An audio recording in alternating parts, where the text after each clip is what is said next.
Mucho gusto, un grandísimo abrazo. Les habla Ronnie Gutiérrez, actor que he ayudado a producir algunos proyectos independientes a nivel cinematográfico, algunos cortometrajes y otros proyectos que vamos a estar hablando a través de esta conversación.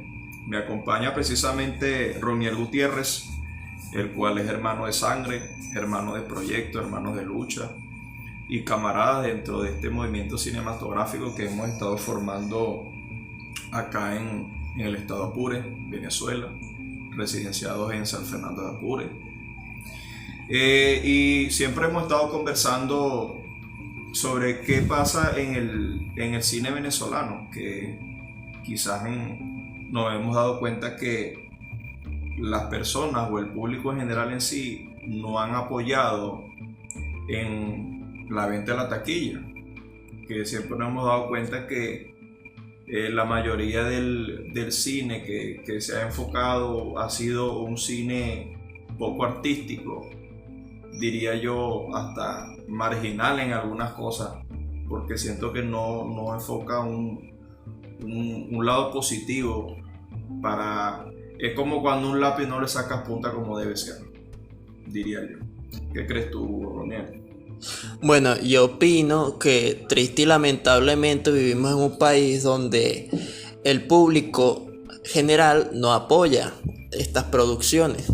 Pero ¿por qué? ¿Qué es lo que pasa? Vamos a ir a la raíz del asunto. ¿Por qué a veces sentimos que hacemos una megaproducción con los mejores actores de Venevisión, de Caracas, los más conocidos, y muchas veces no tiene el resultado debido en taquilla? Lo que pasa es que radica de diversas cosas. Número uno, la situación económica.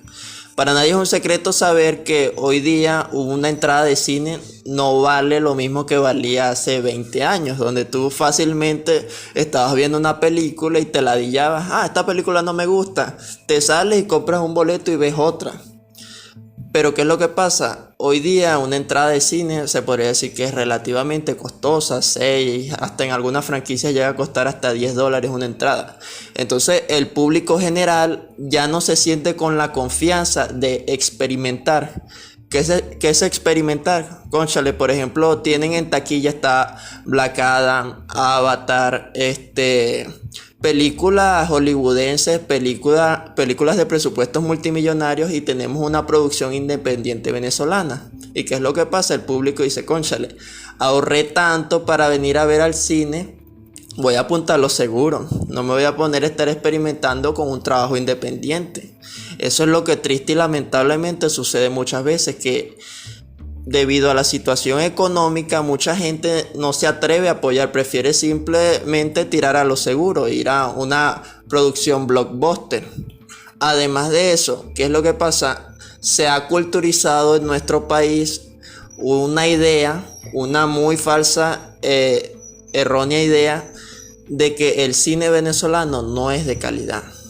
¿Por qué? Porque triste y lamentablemente gran parte del público está acostumbrado de que las películas de cine venezolano que ven o son trilladas comedias románticas. Hablo con el debido respeto de todos aquellos que hacen esos géneros. Estamos hablando de aquellas producciones sin imaginación, sin cariño, sin todo eso que vuelve excepcional una producción audiovisual. O películas de malandro, muchas películas trilladas que ya hemos visto 1001 veces y que además están producidas por personas que no hacen cine, sino por personas que trabajan en televisión. Entonces, en vez de filmar en formato cinematográfico, filman en formato televisivo, muy parecido a lo que le pasa a la industria cinematográfica mexicana, que en México también está sufriendo un declive porque contratan gente que hace televisión para hacer cine. Entonces hay algo en el cerebro de la audiencia que le dice, hay algo aquí como que no cuadra. Se dan cuenta que no hay buen uso de los colores, de la fotografía. El lenguaje no es cinematográfico, sino que es televisivo. Entonces, a pesar de que el público general no es experto en cinematografía ni en los aspectos básicos de una producción audiovisual que se estrena en cine, su mismo subconsciente le dice que hay algo que no cuadra. Y eso es lo que ha pasado aquí también, que muchas de las producciones que se han entregado están hechas como si fueran una película de televisión y no una película para cine. Obviamente, esto lo digo refiriéndome a aquellas producciones que han pecado de estos errores. No se está generalizando. Hay sus debidas excepciones, como por ejemplo la producción Jezabel, que cuenta con una muy bonita fotografía, una belleza visual que de verdad es impecable. Así como también han habido producciones donde visualmente no es despampanante, porque hay que ser claro, lo visual juega mucho. Y como ya he repetido en reiteradas ocasiones, por culpa de esa falta de detalle, esa falta de imaginación que está abundando últimamente, el público venezolano no se siente conforme o feliz, o simplemente no se siente con la motivación de ir al cine a ver una de nuestras películas de cine venezolano. Entonces, otra pregunta que escuché por allí: ¿por qué muchas películas venezolanas no se convierten en franquicia? Por eso tiene una respuesta muy sencilla. Lo que pasa es que la gran mayoría de las películas tristes y lamentablemente fracasan en la taquilla. Entonces tú no puedes esperar que algo se convierta en una franquicia si fracasa en el primer intento. O sea, muere al nacer prácticamente. Así. Entonces, ¿qué es lo que pasa? Voy a hablar de ciertas excepciones que han habido. Por ejemplo, fíjense de Alejandro Hidalgo, el director de El Exorcismo de Dios, de La Casa del Fin de los Tiempos. ¿Por qué La Casa del Fin de los Tiempos fue un éxito avasallante? Porque fue algo diferente. Cónchale, una cinta de terror venezolana. Tú veías la película, tenía bonita fotografía, buenas actuaciones. El público está buscando eso, por eso fue que fue un éxito. Después vino su otro gran éxito, que fue El Exorcismo de Dios, que ya no lo hizo aquí en Venezuela, pero sí contó con alguno que otro elenco venezolano, participantes venezolanos. El punto es que la película tuvo un estándar más cinematográfico, más visualmente interesante. El nombre era diferente, la estética, el marketing. Entonces, por esa razón fue que la película también tuvo un éxito avasallante. Además de, obviamente, que tuvo una gran cadena de distribución que se pudo hasta mostrar en Rusia, en Estados Unidos, en México, ya que vamos a ser claros que la gran mayoría de las películas de cine nacional no cuenta con una buena distribución. Muchas veces, a veces se puede estrenar en cines una película y es con suerte, y muchas veces no se recauda y también influye el poder adquisitivo venezolano, porque seamos claros, bueno, hace más de 10 años el país tiene problemas de quebranto económico. Como también podemos resaltar los casos, por ejemplo, de el actor Edgar Ramírez, venezolano, que en una oportunidad trajo una gran producción, tremendo presupuesto, tremendos actores, y no rindió en la taquilla. No hubo bueno, eso fue un caso para mí demasiado triste. Fíjense, a veces que nosotros decimos, a mí me ha pasado mucho, que a mí me dicen, por ejemplo, y eso que yo no soy un director comercial o un director que está, como quien dice, en la jugada, y a mí me han dicho: cónchale, Roniel, haz algo patriótico, algo sobre nuestra cultura venezolana, sobre la llaneridad, por ejemplo, nosotros, porque vivimos en Apure, algo sobre nosotros, sobre nuestra gente, sobre Venezuela. Entonces, yo nunca me he mostrado muy empático a esa idea. ¿Por qué? Fíjense el siguiente caso. La gente siempre te dice: saca algo de tu país, de Venezuela, de tu cultura. Edgar Ramírez, como dice Ronnie, trajo una mega producción para acá, para Venezuela, que tuvo un costo de $50 millones. O sea, $50 millones. Habían actores británicos, actores estadounidenses, mexicanos. O sea, fue una ultra mega producción que fue Bolívar. ¿Y qué pasó? Tenía todos los estándares para ser un éxito, al menos nacional, por supuesto, o al menos en el continente latinoamericano. ¿Y qué fue lo que sucedió? Fracasó brutalmente en la taquilla. Apenas pudo recaudar a nivel mundial $1 millón. O sea, y imagínense que de una película solamente de ese $1 millón le queda el 50%. Menos otro 10% de X detalles de distribución. O sea, prácticamente una pérdida brutal y abismal. Una pérdida total, y yo creo que a nivel artístico, Edgar Ramírez, creo que se le quitaron las ganas de seguir invirtiendo en el cine. No, y no solo a él, sino a gran parte de muchos de los cineastas y los artistas, porque se dieron cuenta que, o sea, que la gente no apoyaba.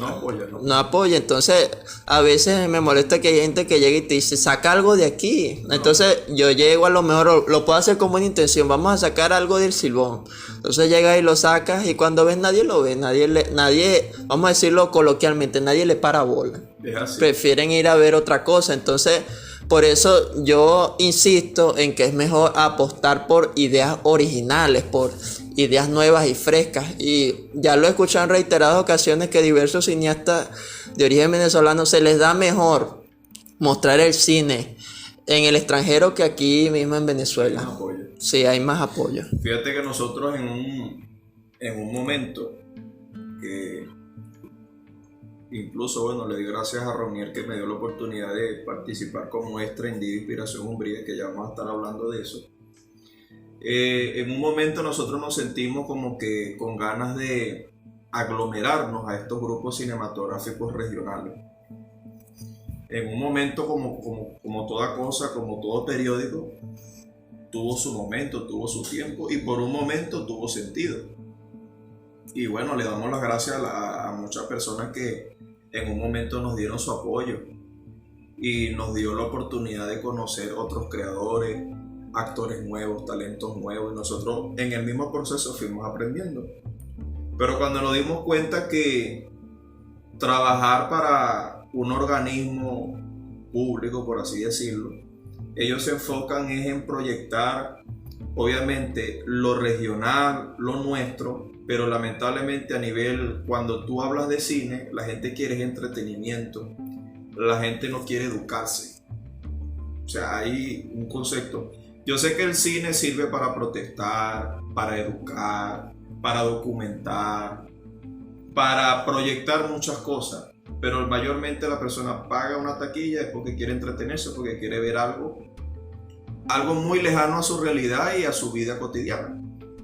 Y entonces siempre ellos apostaban, vamos a hacer la vida del canoero, la vida del pescador, la vida del indígena tal, que no estamos menospreciando la vida de nadie, porque yo creo que todos tenemos una historia buena que contar, porque todos venimos de una familia donde quizás nuestros abuelos tuvieron una vivencia interesante, nuestros hermanos, un vecino, la señora de la casa, la señora al lado, pero la gente no quiere eso, porque cuando una persona se mete a YouTube quiere entretenimiento. Cuando una persona va al cine quiere entretenimiento, quiere ver algo fuera de lo normal. Sí. Y en un momento nosotros lo entendimos y vimos que fue así, que lo que en un momento nosotros estábamos haciendo en nuestra agenda no iba en la misma dirección de lo que nosotros queremos hacer, y quizás en un momento, con el dolor de muchas cosas, tuvimos que apartárnosle a mucha gente para que nadie fuera piedrita en el zapato para nosotros, ni nosotros ser piedrita para el zapato de otros. Y bueno, nosotros le deseamos mucho éxito a muchas de esas personas que en un momento tuvimos la oportunidad de trabajar juntos. Y te puedo decir que lo mejor es buscar personas que piensen igual que tú, personas que tengan la misma capacidad de entender qué es lo que realmente quiere el público, que es el cine para entretenimiento. Y en esta oportunidad, bueno, ¿qué opinas tú de eso? Bueno, como esto es universal, esto no solamente se aplica al cine venezolano, sino el cine en general. ¿Qué es lo que sucede? Es como tú dices, mucha gente a veces cuando va a ver una película no está buscando un trasfondo filosófico, artístico, no está buscando que si tiene bonita dirección de fotografía, bonita paleta de colores, bonita iluminación. Hay muchas veces que la gente simplemente quiere ver algo tipo Rápido y Furioso, explosiones, chistes, actores peleando y la cuestión entretenimiento puro, porque muchas veces la gente simplemente quiere comer cotufa mientras ve algo despampanante al frente. Pero ¿qué es lo que ha pasado? Que obviando el tema de lo que es comercial y lo que no, aunque tú saques una megaproducción venezolana con todos los estándares, muchas veces me atrevo a decir que un 80% seguro de que puede fracasar. No solamente por el tema del apoyo a nivel nacional, sino porque triste y lamentablemente pecan de buena distribución, porque hay que admitirlo, tener buena distribución es muy costoso, es muy difícil. Y además, o sea, sigue siendo un gran riesgo. A veces es mejor hacer cine para ponerlo en YouTube, en plataformas como Vimeo, en plataformas privadas donde la persona que lo quiere ver paga y apuesto lo que sea que se recauda más. Así que tratando de tirarlo a la taquilla. ¿Por qué? Porque cuando tú te estás tirando a una taquilla nacional o internacional, tú no estás en un mar donde estás con pececitos, te estás tirando con tiburones, con puros monstruos de la industria que tienen décadas y décadas, con puros rostros conocidos. Entonces, si un trabajo independiente, un trabajo de actores conocidos se lanza a la taquilla y triunfa, de verdad que es digno de un aplauso, de toda la estima, porque de verdad que es muy difícil, y más hoy día. Por eso repito lo mismo lo de Alejandro Hidalgo, que él tuvo la oportunidad de tener buena distribución, y gracias a esa distribución es que su película hoy día es la película venezolana más taquillera en la historia de Venezuela. Claro, pero fue por la distribución. Y también porque o sea, El Exorcismo de Dios es un nombre que tú escuchas y se oye interesante, mucho el tema del marketing, de lo visual. Pero, ¿qué es lo que pasa? Ahora, ¿cómo hubiera sido de triste su historia si él se hubiera quedado aquí en Venezuela? La hubiera tirado con distribución nacional, simple y llanamente aquí en Venezuela. Y si acaso con suerte la pudieran pasar en algunas partes de Colombia. Más nunca hubiera tenido ese gran título de ser la película venezolana más taquillera de la historia. Porque también cabe resaltar ese contexto, pues. Porque a lo mejor han habido producciones que tienen todos los estándares para ser grandes, pero simple y llanamente no tienen esa proyección que tienen otras. No, y también comparto contigo lo de las redes sociales, porque hoy en día no es lo mismo que hace 10 años. Hoy en día tenemos una plataforma que sacas algo de 10 segundos y lo ven cientos y miles de personas. Pero también esto juega un papel de mucha inteligencia, ya que una cosa es hacer que una persona te consuma un tráiler de 1 minuto, 2 minutos, 3 minutos, y otra cosa es hacer que una persona se tome de su tiempo para invertirlo en 1 hora, 2 horas viendo una película. Son cosas muy diferentes, como es muy diferente que una persona te va a consumir una música, una canción, que a lo mejor pierde 2 o 3 minutos de su tiempo o invierte 2 o 3 minutos de su tiempo. Te puedo decir, por ejemplo, el caso de las redes sociales. Para mí en mi opinión, son un arma de doble filo. Y cuando tú quieres jugar al filo a tu favor, creo que debe ser, porque fíjate, por ejemplo, hay personas que, y disculpa mi expresión, menean el culo 15 segundos en TikTok o en Instagram. Microprostitución. Ajá, o sea, y tienen millones de views.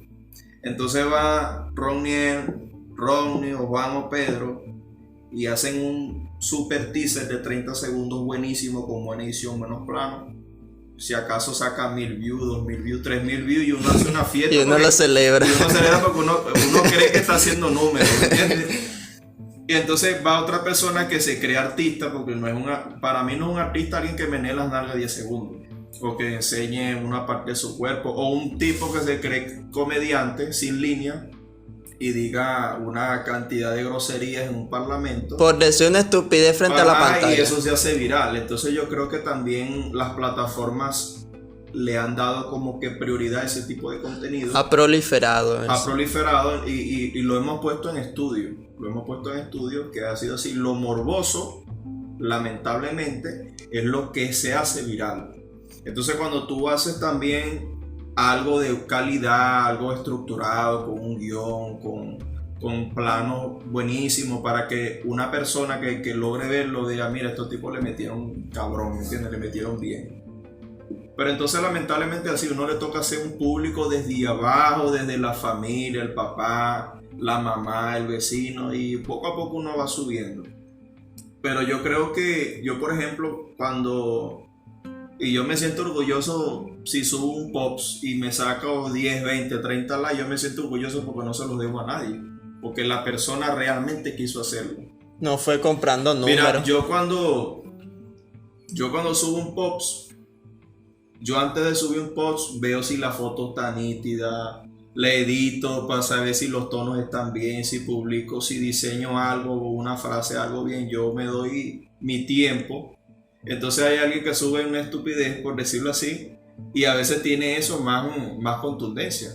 Uh-huh. Pero es efímero, porque Sí. la persona que vive de las cosas del momento, las tendencias, ya tú en 24 horas no eres nadie. Sí. ¿Ves? En cambio, lo que tú haces a lo mejor tiene un progreso más lento, pero a lo mejor el día de mañana alguien lo entiende y trasciende.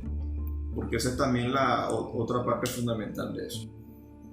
Esa es parte de la belleza del arte. Muy bien dijo Quentin Tarantino, el cineasta Quentin Tarantino, que a él no le importan las críticas. ¿Por qué no le importan? Porque él con su arte le ganó a los nietos, a los hijos, a los tataranietos de sus críticos. ¿Por qué? Porque de aquí a 20, 60, 100 años su trabajo va a permanecer, va a estar y va a ser recordado, siempre va a estar allí. Las críticas no permanecen, lo que permanece es el trabajo, la pieza de arte en sí. Entonces, ¿qué es lo que pasa? Es como está diciendo Rodney, hoy día se ha proliferado mayormente el tema de la microprostitución, de contenido basura. Ojo, cabe resaltar, no se está generalizando, se está hablando de aquellas personas o de aquellos individuos que se dedican es a subir este tipo de contenido basura, porque no hay que ponerle etiquetas, contenido basura, y simple y llanamente por eso tienen millones y millones de seguidores o millones de reacciones y ya por eso se creen poderosos, pero eso no es así, damas y caballeros. ¿Por qué? Porque fácilmente Adolf Hitler tenía millones de seguidores, pero eso no quería decir que lo que él estaba haciendo estaba bien. Claro. Entonces, en este caso no se aplica a tal magnitud, pero se da a entender que no porque tengas una audiencia enorme o porque a todo el mundo diga que lo que tú haces es la última Coca-Cola del desierto, quiere decir que realmente sea bueno. No, y también creo que a través del tiempo nos hemos dado cuenta que los números también se modifican. Sí, Porque hay mucha gente que compra números. Lo podemos poner a nivel de película o a nivel de la música o del arte. Hay personas que dicen, tuvieron no sé cuántos millones de views. Ajá, pero cuando tú te pones a ver los likes, los comentarios, no concuerda la cantidad de views con la cantidad de reacciones. Entonces tú te das cuenta que hay cosas que son manipulables. Incluso hace pocos años se reveló que, por ejemplo, las plataformas como YouTube vendía un paquete de seguidores, vendían paquetes de reproducciones. Entonces a veces hay artistas que le hacen creer a su público que realmente tiene esa globalización cuando es mentira. O sea, tú tienes globalización, pero yo digo que es una globalización, yo creo que el artista tiene una globalización más lenta y más fundamentada, no es tan disparal. No es algo que es de repente, ¿me entiendes? Nos hemos dado cuenta que, por ejemplo, antes que se revelara lo que hacía YouTube, Instagram o entre otras plataformas, muchos artistas que eran número uno, que se ganaban premios, estamos hablando a nivel general, después que se revelaron esta serie de paquetes y servicios que ofrecían ciertas plataformas, ya no son número uno como lo eran antes. Entonces tú te das cuenta que era verdad. Un éxito falso. Es un éxito falso.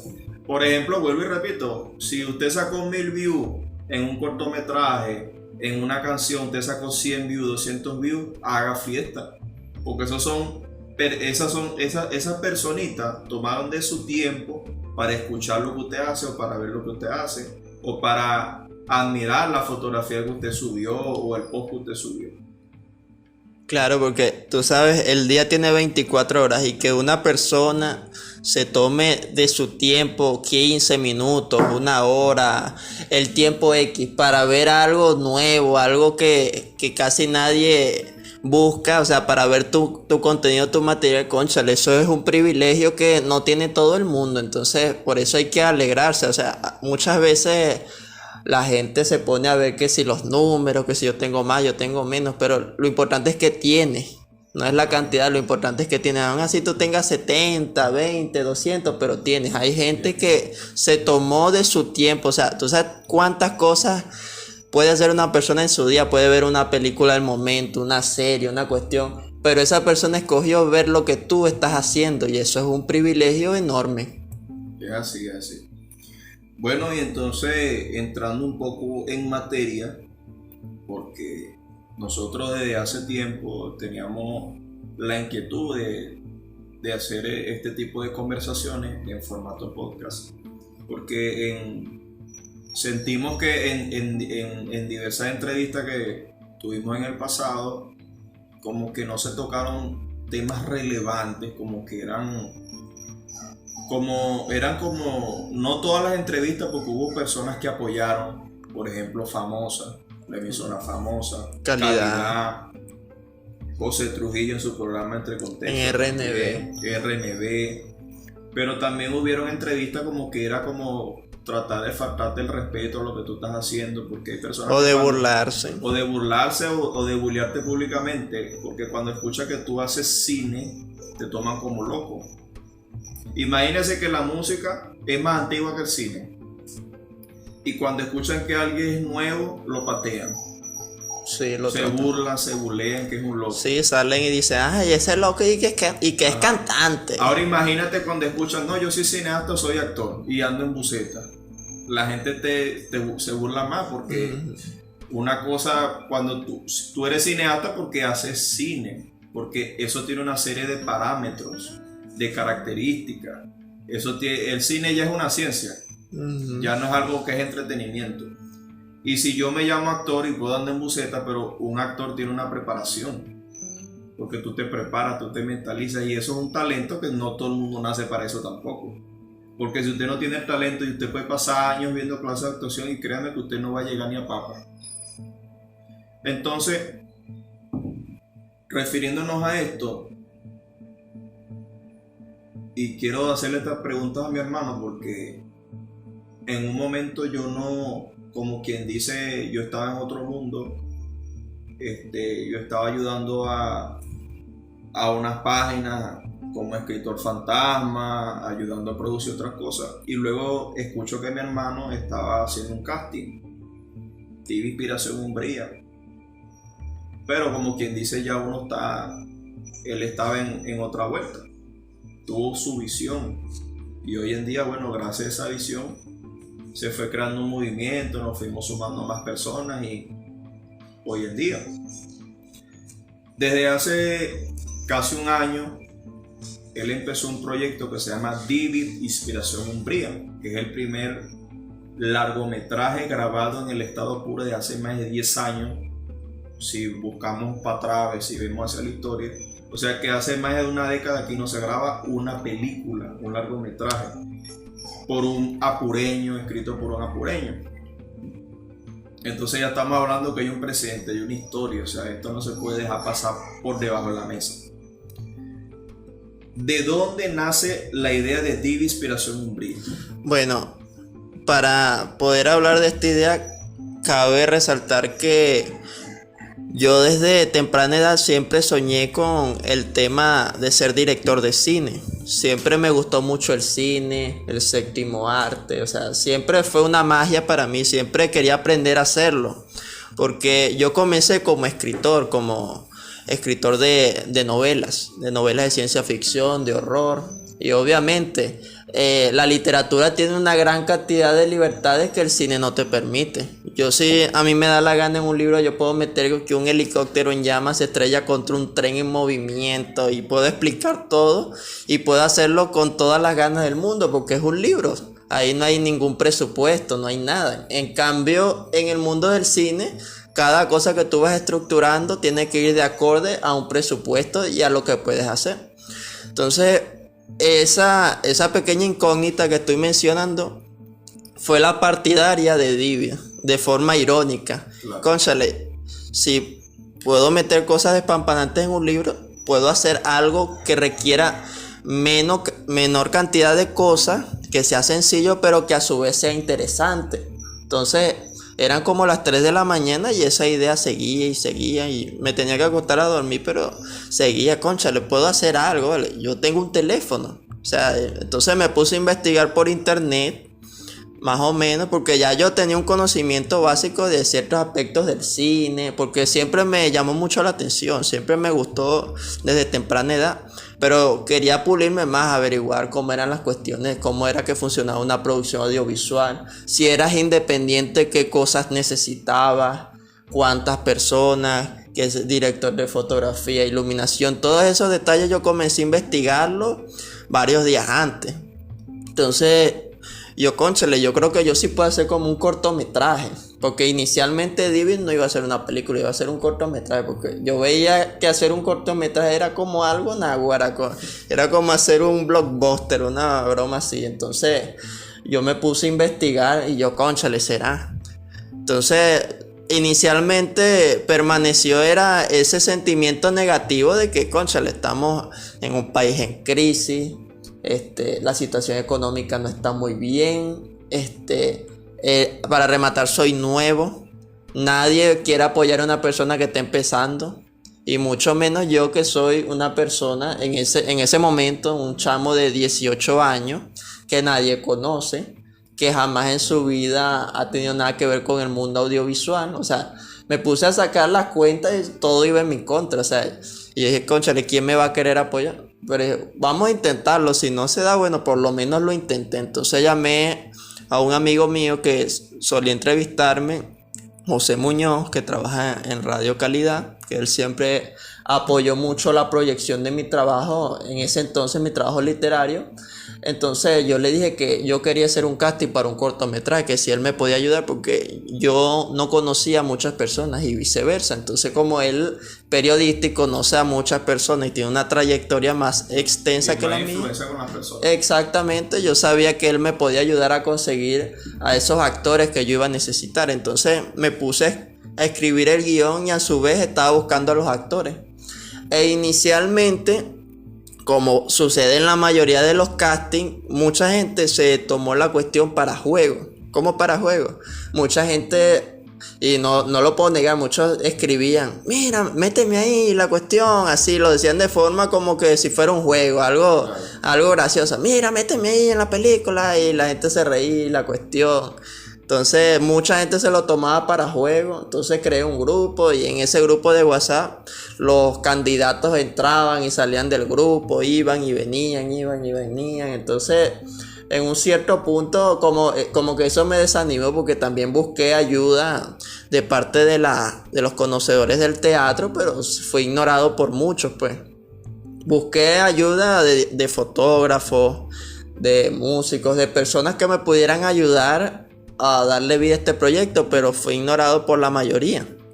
Pero no lo juzgo, pues, porque, o sea, vamos a estar claros que la gran mayoría no le gusta apoyar a alguien cuando está en sus inicios, cuando está comenzando. La gran mayoría le gusta llegar cuando ya está todo construido, todo chévere, todo bonito. Entonces mucha gente no pensó que ese proyecto se fuera a echar para adelante. Entonces yo seguí puliendo el guión, pero yo sabía que Divid era más que un cortometraje. Yo sabía que Divid era, a pesar de ser una idea pequeña, yo sabía que podía dar para cosas más grandes, sin necesidad de tener $1,000,000, $100,000. Yo sabía que yo, con mis conocimientos de distintas artes, de prostéticos, de la escuela de arte, de pintura, de dibujo, yo podía hacer muchas cosas. Entonces decidí escribir más hasta que, en resumidas cuentas, ese guión que yo planteé, ese guión que yo hice, el guión original, duraba más de 3 horas y media. O sea, prácticamente yo podía llegar y podía cortar ese guión en 2 partes y podía hacer 2 películas. Ahora, el problema era hacerla. Ya el guión ya estaba listo. Entonces se hizo el casting. En el casting, voy a ser franco, no asistieron muchas personas.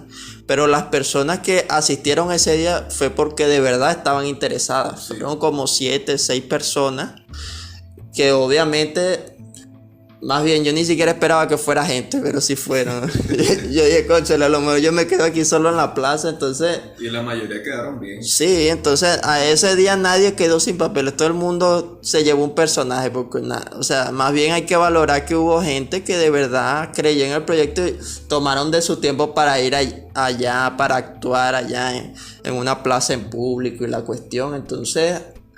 En resumidas cuentas de vida, que no había muchos actores y todavía faltaba un montón de personajes. Triste y lamentablemente, todos aquí sabemos que una producción audiovisual antes de empezar tiene que tener todas las piezas armadas. El guión tiene que estar listo, las locaciones tienen que estar listas. Todos los actores tienen que ya estar preparados con su personaje, todo tenía que estar listo. Pero triste y lamentablemente en esos inicios Divi no tenía todas las piezas. Tenía algunas. Entonces, ¿qué significaba eso? Que cuando comenzara ese rodaje tenía que comenzar a ir a la marcha, ir buscando este actor que lo voy a necesitar tal día, ir buscando este otro, todo a la marcha, que era súper más complejo. Además de que la casa que pudimos conseguir solamente teníamos 16 días y teníamos que grabar más de 28 escenas solamente en esa casa. O sea, teníamos que grabar como mínimo 6 escenas por día. Entonces fue bastante arduo. Y ahí tuviste apoyo de Manuel Hernández, ¿verdad? Sí, de otro cineasta apureño. Otro cineasta apureño que hace días pudimos ver parte del material que tiene, que próximamente va a estrenar. Y que otro cineasta que realmente tiene bastante de qué hablar en su momento. Todavía no he tenido la oportunidad no nos hemos conocido en persona, pero sí hemos hablado a través de WhatsApp y de Facebook, hemos compartido algunas ideas y estuvo bastante comprometido en Divi. Actuó también en Divi. Yo siempre voy a valorar mucho la ayuda de Manuel, porque, o sea, uno siempre tiene que acordarse de la gente que te apoyó en un inicio. Y no es que yo hoy día sea súper exitoso, sea millonario ni nada, sino que considero que gran parte de los pequeños logros que he hecho han sido gracias a personas como Manuel, personas como José Ramos, personas como Pedro Volcanes, personas como Carlos, personas que creyeron en la palabra de un desconocido que no les estaba ofreciendo ni dinero, ni les estaba ofreciendo un contrato y nada. Simple y llanamente se acercaron a un desconocido que les estaba ofreciendo un sueño, un proyecto que prácticamente era un sueño, que era algo inalcanzable. Y también es un sueño para ti mismo. Sí, o sea, un sueño mutuo, pues. O sea, ellos podrían actuar y yo podría transmitir esa historia que yo sentía la necesidad de mostrársela a la gente, porque a pesar de las opiniones que muchos tengan de mi tipo de trabajo, de los géneros que yo implemento en mis historias, yo quería transmitir un mensaje bastante fuerte con esta producción y sentía que Apure y Venezuela necesitan una película como Divi en su catálogo. Por ejemplo, en muchas circunstancias referente a la conceptualización y caracterización de Divi, que es una inspiración umbría, para los que no saben, es lo que se llamaría en otro concepto inspiración oscura. Umbría es oscuridad o un espacio oscuro, un rincón oscuro. Y muchas personas han catalogado este proyecto como satánico, diabólico, ¿sabes? Todos los términos negativos, en especial, bueno, lamentablemente, bueno, o sea, para muchos es una ventaja, para muchos es una desventaja. El estado Apure es sin duda el estado con más integrantes de religión cristiana. Creo que también es el estado que tiene más iglesias cristianas en toda Venezuela, y el factor religión es algo que impacta mucho a nivel cultural. Apure, a nivel cultural, y la opinión cristiana siempre ha sido causa bastante impacto con las decisiones que pasan aquí en el estado y en Venezuela. Bueno, Venezuela es un país muy católico, pero el estado Apure es mayormente cristiano, y siempre han catalogado a Divi Inspiración Umbría como algo satánico. ¿Es Divi Inspiración Umbría algo satánico? Háblame un poco de eso. Eso, mayormente para poder hablar de eso, tendría que hablar de la cuestión de los géneros. Vamos a ser claros, Venezuela en muchos aspectos no es un país con mucha cultura cinematográfica. En especial las partes como Apure, las partes que vienen de la llaneridad. Lo rural. Exactamente, lo rural. No están familiarizados del todo con la cuestión de los géneros, de cómo funciona una película, de cómo es la estructura, ni nada. O sea, la gran mayoría están acostumbrados a ver por DirecTV, por Intercable, una película de Jean-Claude Van Damme, un clásico, Sylvester Stallone, la cuestión, unos golpes, una cuestión, todo sencillo, ¿ves? No conocen el tema de los géneros, ni los subgéneros, ni nada por el estilo. La gente sabe, es una película. Ajá, exactamente. Entonces, ¿qué es lo que pasa? Yo quise hacer un thriller. ¿Qué es un thriller? Un thriller es un género que mayormente se inclina hacia el tema psicológico, hacia el suspenso. Mayormente los thrillers son películas pesadas, películas decadentes, películas con un aspecto onírico. Se podría decir que son películas como depresivas. En base a mi concepción del thriller, ya que hay cierta ambigüedad. ¿Y qué es lo que pasa? También la gente confunde el terror con el horror. La gente piensa que terror y horror son lo mismo, cuando el horror busca impactar y el terror busca infundir miedo. Entonces, ¿qué es lo que pasa? Que aquí la gente piensa que cuando tú dices la palabra terror, te estás refiriendo instantáneamente a algo espiritual, algo paranormal, algo satánico, algo, o sea, entremezclan las cosas. Pero ¿qué es lo que pasa? Muchas personas aquí no conocen que el terror es más amplio que eso. El terror puede ser cualquier cosa. A veces algo como que un tipo se mete en una casa y las personas tienen que huir de ese tipo, ya eso infunde miedo. El terror está hasta en las cosas más realistas. O como cuando se te parte la pantalla del teléfono. Claro, en eso. Eso es terror. En eso. O sea, el terror no solamente está en lo paranormal. También el terror se puede hallar en las enfermedades mentales. Es cotidiano. Se puede hallar en las enfermedades mentales, o que tú estás tranquilo en la calle y un loco te persigue. Eso infunde miedo. Entonces, mucha gente se confundió con este proyecto. ¿Por qué?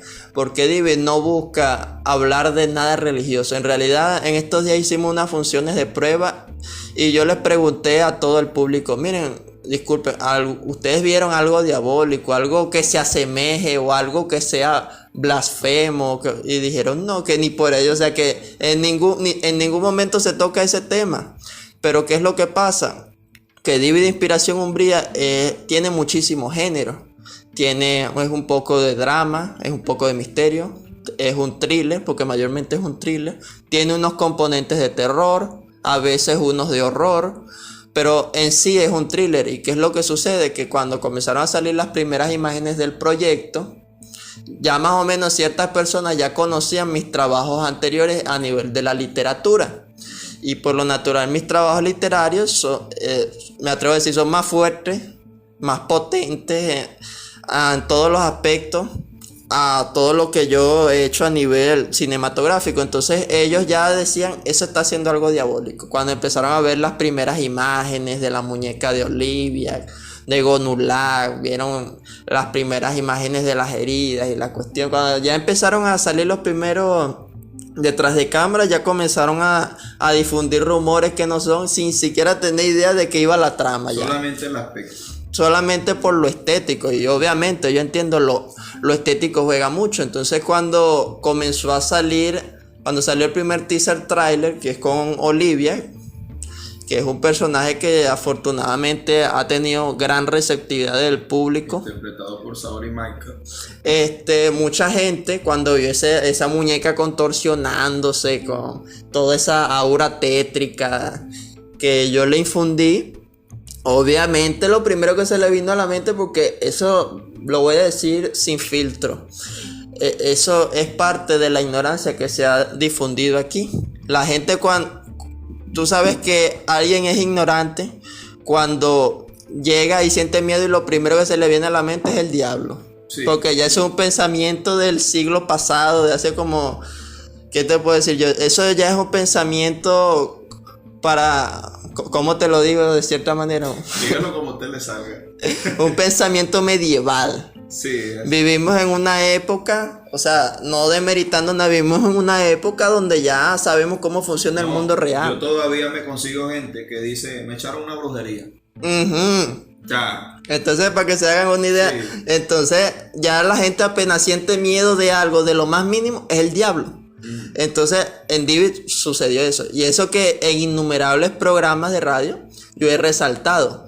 Divi de Inspiración Umbría, número 1, no busca hacer ningún tipo de culto a ninguna religión ni a ninguna creencia, porque yo en ninguno de mis trabajos quiero impartir nada de eso, ni de un lado ni del otro. No quiero ni impartir ni cristianismo, ni satanismo, ni catolicismo, ni nada. No es el objetivo de mi trabajo, porque muchas veces las personas, esto cabe resaltarlo, cometen el error de decir que el cine tiene la obligación de educar a la gente, y de cierta forma eso es subjetivo. ¿Por qué? Porque depende de lo que tú quieras hacer con el cine. El cine es una herramienta para muchísimas cosas, para política, para religión, para el arte, para muchísimas, hasta para lo comercial es una herramienta.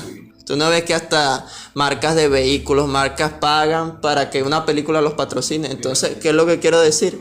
Que todo depende del mensaje que tú quieras transmitir. Si a lo mejor yo quiero sacar una película donde yo hablo sobre no contaminar el medio ambiente, está bien.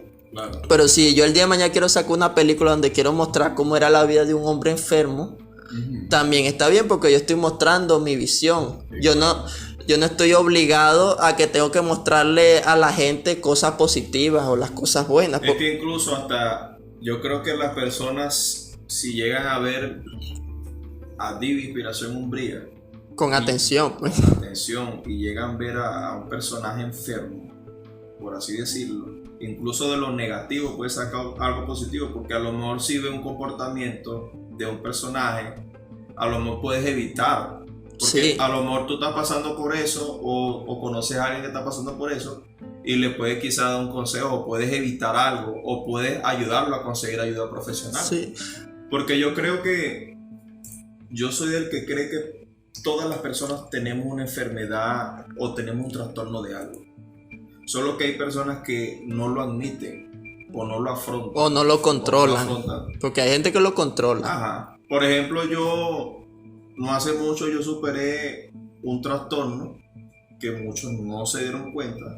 Muy pocas personas, porque también me explican muchas cosas. Por ejemplo, yo como por 3 años, bueno, yo creo que te diste cuenta que a mí me costaba salir de la casa. Me incomodaba andar en una buseta, ver mucha gente, o me incomodaba caminar por la acera. Sí. Yo evitaba a las personas. Y era un trastorno, yo no lo podía controlar.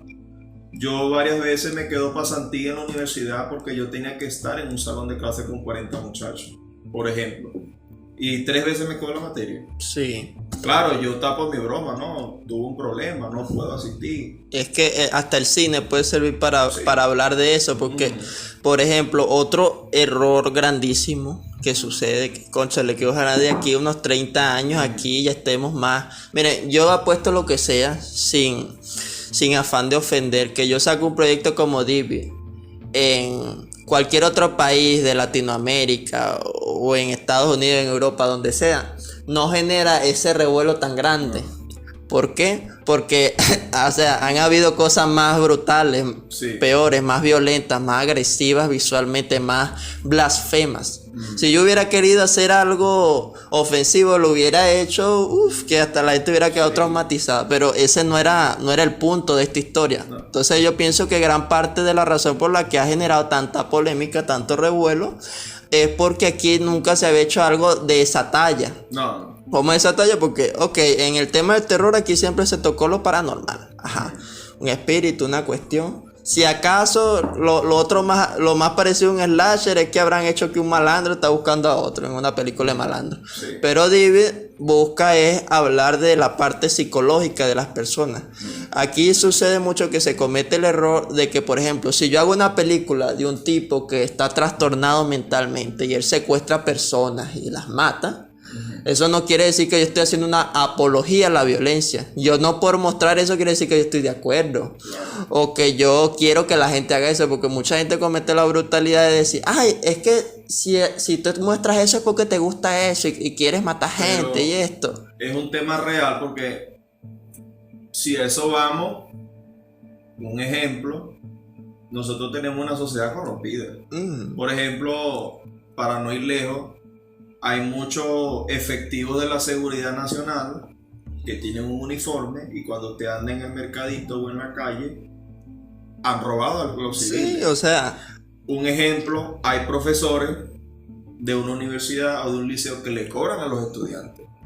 Cuando usted va a una institución pública, si usted no le pasa un regalo o un dinero a alguien, no le agilizan. y a veces ni dinero, a veces quieren es otra cosa. O sea, cuando tú te pones a ver nuestra sociedad, estamos corrompidos por todos lados. Sí, Entonces, cuando tú te pones a ver, las personas quieren idealizar algo que no son. sí. Porque realmente cuando tú te pones a ver la vida en el trasfondo umbrío, te das cuenta que este mundo es gris en muchos factores, porque todo el mundo comete errores, todo el mundo tiene un cuento, Sí. todo el mundo jode a otro. Nadie es perfecto. Nadie es perfecto. Nadie- Entonces, cuando ven que alguien hace una película con este tipo de analogía, no, tú eres satánico, tú eres malo, o tú eres... ¿Cómo fue que te dieron una vez una entrevista? Una vez me dijeron machista, satánico, terrorista, me dijeron de todo, claro, Loco, y te preguntaron y, si era y loco. loco, y me dijeron, me ofendí, me faltaron el respeto en un programa en vivo, Y en público. pero yo normal, pues yo no voy a pelear con una persona que no tiene una capacidad intelectual tan amplia como para entender que algo es un thriller, que algo es, o sea... No sabe. Entonces, ¿qué es lo que pasa? En Divi yo no busco hacer una apología, nada de eso. Yo busco mostrar muchas realidades de lo que, no solamente de lo que se vive a nivel nacional, sino de lo que se vive a nivel mundial. Porque así como Venezuela está mal, muchísimos otros países están mal en muchísimas cosas, en el factor social, en el factor económico. Entonces, Divi es una película decadente, una película de 1 hora con 53 que trata sobre un escritor alcohólico y desahuciado al que debido a sus vicios ya no se le ocurren ideas. Entonces, en una medida desesperada, él busca secuestrar a un indigente esquizofrénico. ¿Para qué? Para que le dé ideas, para crear esa historia que él cree que será un éxito. Pero lo que él no sabe es que posiblemente esa historia sobre el fin del mundo y un ser oscuro pueda ser verdad, o tal vez no. Entonces David busca jugar con la dualidad o con la hipocresía de las personas que lo ven, de quién es el que está loco realmente, el tipo que secuestra a un indigente esquizofrénico para que le dé ideas, o el esquizofrénico que está en la calle, o ambos son víctimas de una misma situación. Entonces en Divi se busca mostrar personajes crudos. Aquí no se busca mostrar personajes idealizados. En Divi no van a ver un personaje que él es bueno porque no van a ver ni un Gary Stu ni una Mary Stu, como se le conoce, que son esos personajes perfectos, que son bellos, que son unos ángeles, que no hacen nada malo, no tienen ningún pensamiento malo. Aquí esto es una película desahuciada, de escenarios de un diseño de producción crudo, decadente, en blanco y negro, porque lo que yo quería transmitir con Divi era un sentimiento de tristeza, porque a pesar de que de vez en cuando los personajes allí puedan sonreír, viven en un mundo gris, en un mundo opaco, un mundo sombrío. Entonces, inclusive en las funciones de prueba mucha gente me transmitió, pues me dijo que cuando veían la película le transmitía un sentimiento de pesado, un sentimiento de tristeza, de desoladez. Y eso que no cuenta con un gran diseño de producción. Yo no voy a venir a meterle cuenta a nadie que aquí se ven Lamborghini, que van a ver un mega edificio. Una casa hermosa. Aquí van a ver casas destruidas, basureros, gente desahuciada, gente acabada. ¿Y cuánto tiempo duró escribir el guión? En realidad el tiempo de escritura de guión, voy a ser franco, fue un poquito catastrófico, pero no catastrófico a nivel de que lo que estaba escribiendo no estaba quedando bien, sino que era catastrófico porque al principio cambió mucho de rumbo. Inicialmente Devil se quería que fuera un cortometraje de 15 a 20 minutos sobre la trama que he contado anteriormente, pero yo sabía que, como he dicho anteriormente, que podía dar para más. Entonces llegué y lo hice un mediometraje, 40 minutos. Después voy a hacer que sea un largometraje. Y escribí tanto, pero tanto que terminó el guión llegando a 3 horas y media. Entonces yo, cónchale, tiene demasiado material. Entonces yo sabía que en el fondo no iba a poder desarrollar ni contar todas esas subtramas, todo ese mundo que yo estaba creando, porque estaba creando un mundo que, a pesar de que en estructura es sencillo, era un mundo grande, de mitología, de psicología, de terror, de diversas cosas. Entonces, en el momento del rodaje, como a los 3 meses de rodaje, hubieron muchos actores, muchas personas involucradas con el proyecto que no te voy a decir que me quedaron mal, sino que simple y llanamente se tuvieron que desprender, porque, o sea, no los culpo. En Divi nadie estaba atado ni a un contrato, ni a un compromiso. O sea, el que quería estar allí era porque quería estar. No, y yo creo que también el proceso de hacer algo nuevo, a lo mejor, creo que a lo mejor les pasó que no entendieron lo que estaba pasando. No entendían que esto lleva una amalgama de mucho trabajo. No, y no solo eso. Y ellos no están adaptados. Muchos abandonaron el proyecto por lo mismo que dice, que no entendieron. Muchos pensaban, no, que mi abuela es cristiana y que ella sí me ve en esto. Otros se hicieron los locos, otros abandonaron. Otros simple y llanamente, y quiero decirlo como es, le daba pena que lo vieran en la calle con un loco, con un teléfono grabándolo. Porque hay que ser claro, a mucha gente dice que esto le gusta, que le gusta la actuación, que le gusta el cine, que les encanta, pero les da pena que los vean en la calle grabando. Ustedes no tienen chance. Entonces a muchos les pasó eso. Y otros se fueron porque simple y llanamente o veían el proyecto como un juego, sí, o que todo era un chiste, o veían que el proyecto no iba a dar, o sea, que no iba a lograr nada. Que no iba a llegar a nada. Exactamente, que iba a ser algo que solamente la gente iba a ver para burlarse de ellos, porque hay que decirlo crudo como es. Es así. Bueno, como dentro de esta interrogante que hemos estado tocando, hay preguntas que voy a obviar o diatribas que no voy a tocar porque ya se tocaron. Para una segunda parte. Pero te puedo preguntar a lo mejor como espectador y como parte de este proyecto, ¿cuáles son las expectativas con este proyecto? Bueno, en realidad yo no espero que Divi sea un proyecto que la gente, que estuve ultra entretenido por las explosiones, por los rayos, o que la gente llegue y me diga, me gustó el final, ahora sí. Es un proyecto que yo sé que va a ser muy polémico por diversas escenas bastante fuertes, escenas muy difíciles de filmar que involucran abusos sexuales, tortura, asesinato. O sea, realmente verlo en la pantalla, debido a la estética de la historia, es algo fuerte.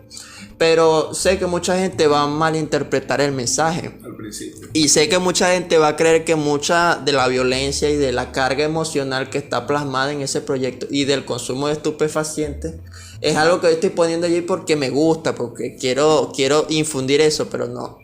Divi, yo sé que va a ser una película que en su momento, a la hora de salir, el público general no la va a entender en sí, o simplemente no van a llegar a captar su mensaje original. Pero de mi parte, como creador, me siento conforme a nivel argumental. Ojo, a nivel argumental lo digo porque soy franco, este proyecto fue filmado con un teléfono.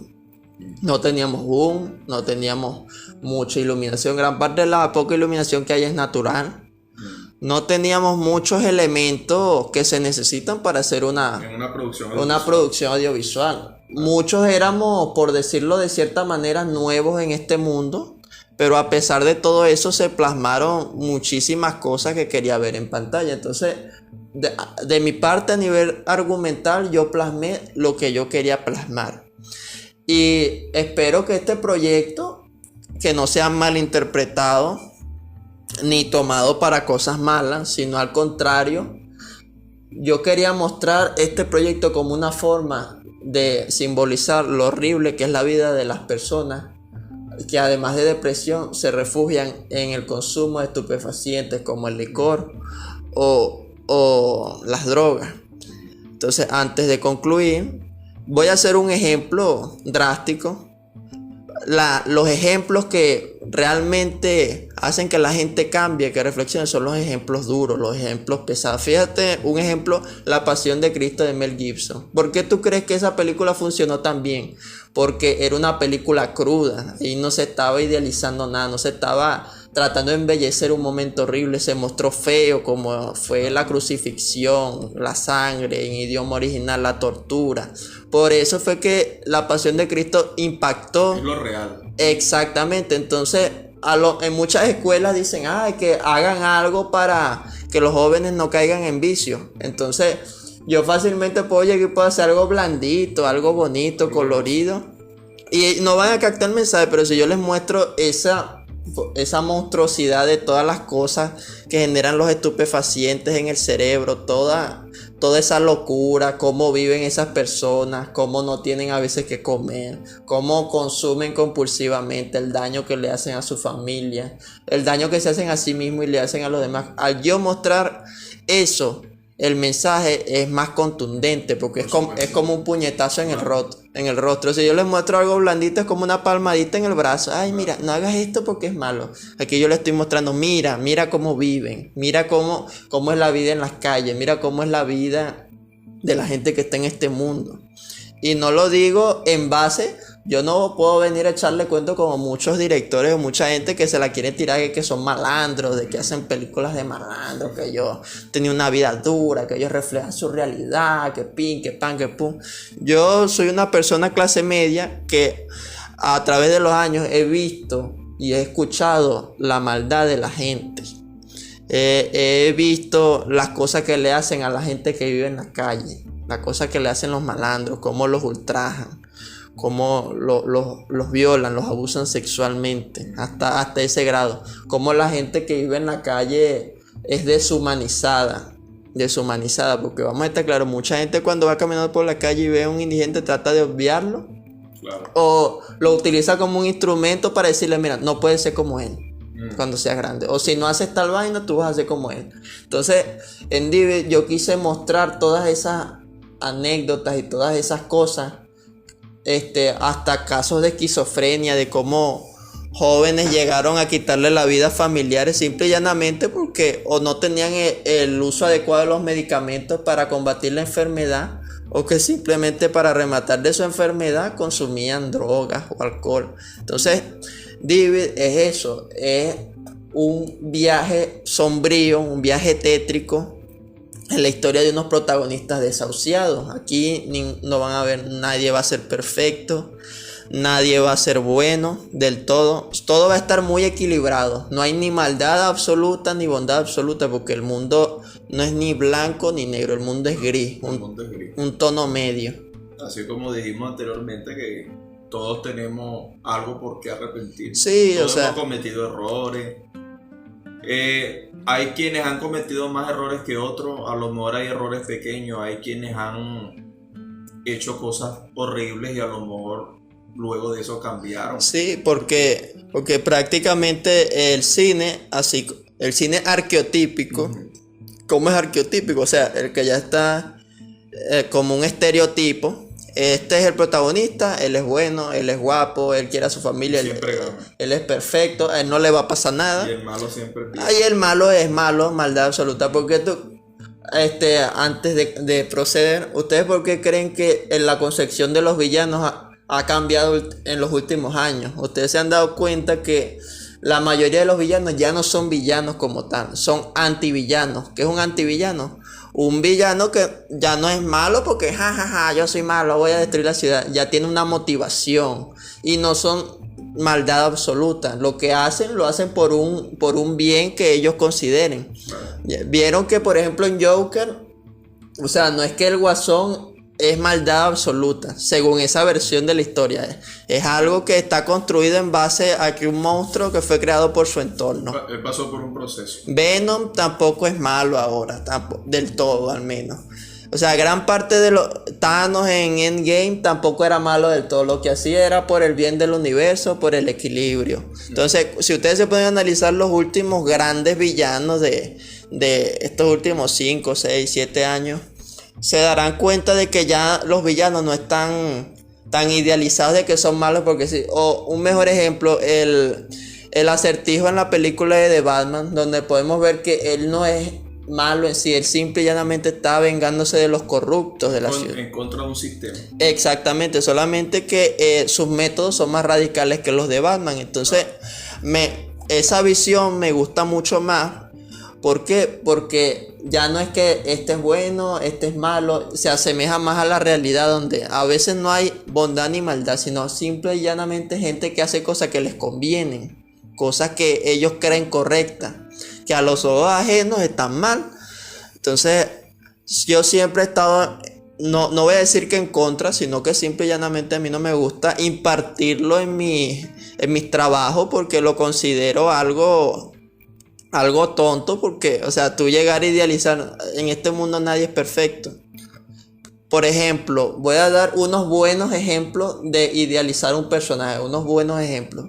Ejemplo número 1, el Spider-Man de Sam Raimi, interpretado por Tobey Maguire. Ustedes se pueden dar cuenta que en la primera película Spider-Man no es perfecto. No. En las 3 películas él aprende una cosa diferente en cada una. Cada película va moldeando al héroe, ¿ven?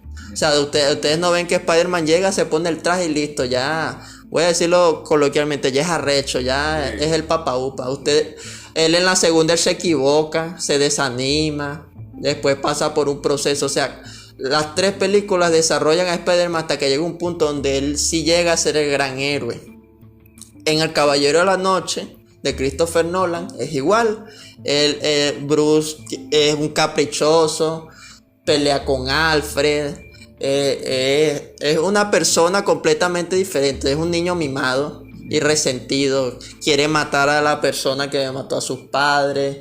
Está perdido. Y poco a poco en cada película él va comprendiendo un poco más su objetivo. Pero lo que yo trato de decir es que todos ellos tuvieron un defecto y pasaron por un proceso para poder llegar a ser ese héroe bueno, ese héroe idealizado. Entonces en muchas producciones está empezando y ya el tipo está idealizado, sí. Ya el tipo ya es bueno, ya pasó por un proceso. Y es válido para la vida real. Yo creo que más bien los escritores y guionistas de los últimos años han llevado el plano real hacia un personaje heroico o antiheroico. Uh-huh. Porque realmente nosotros los seres humanos, los hombres y las mujeres, aprendemos es cuando llevamos coñazo en la vida, ¿me entiendes? Ahora, hay personas que pasan por el mismo hueco 10 veces y caen. Hay personas que a lo mejor nos tropezamos y ya sabemos que tenemos que esquivar eso. A lo mejor más adelante podemos cometer un error, pero no es el mismo error, es otro error, ¿ves? Porque así es la vida, siempre vamos a cometer errores, pero tenemos que evitar cometer los mismos errores. Es válido fallar con cosas que no conocemos. Y yo creo que también a nivel de la construcción de un personaje es bastante fundamental porque es algo evolutivo.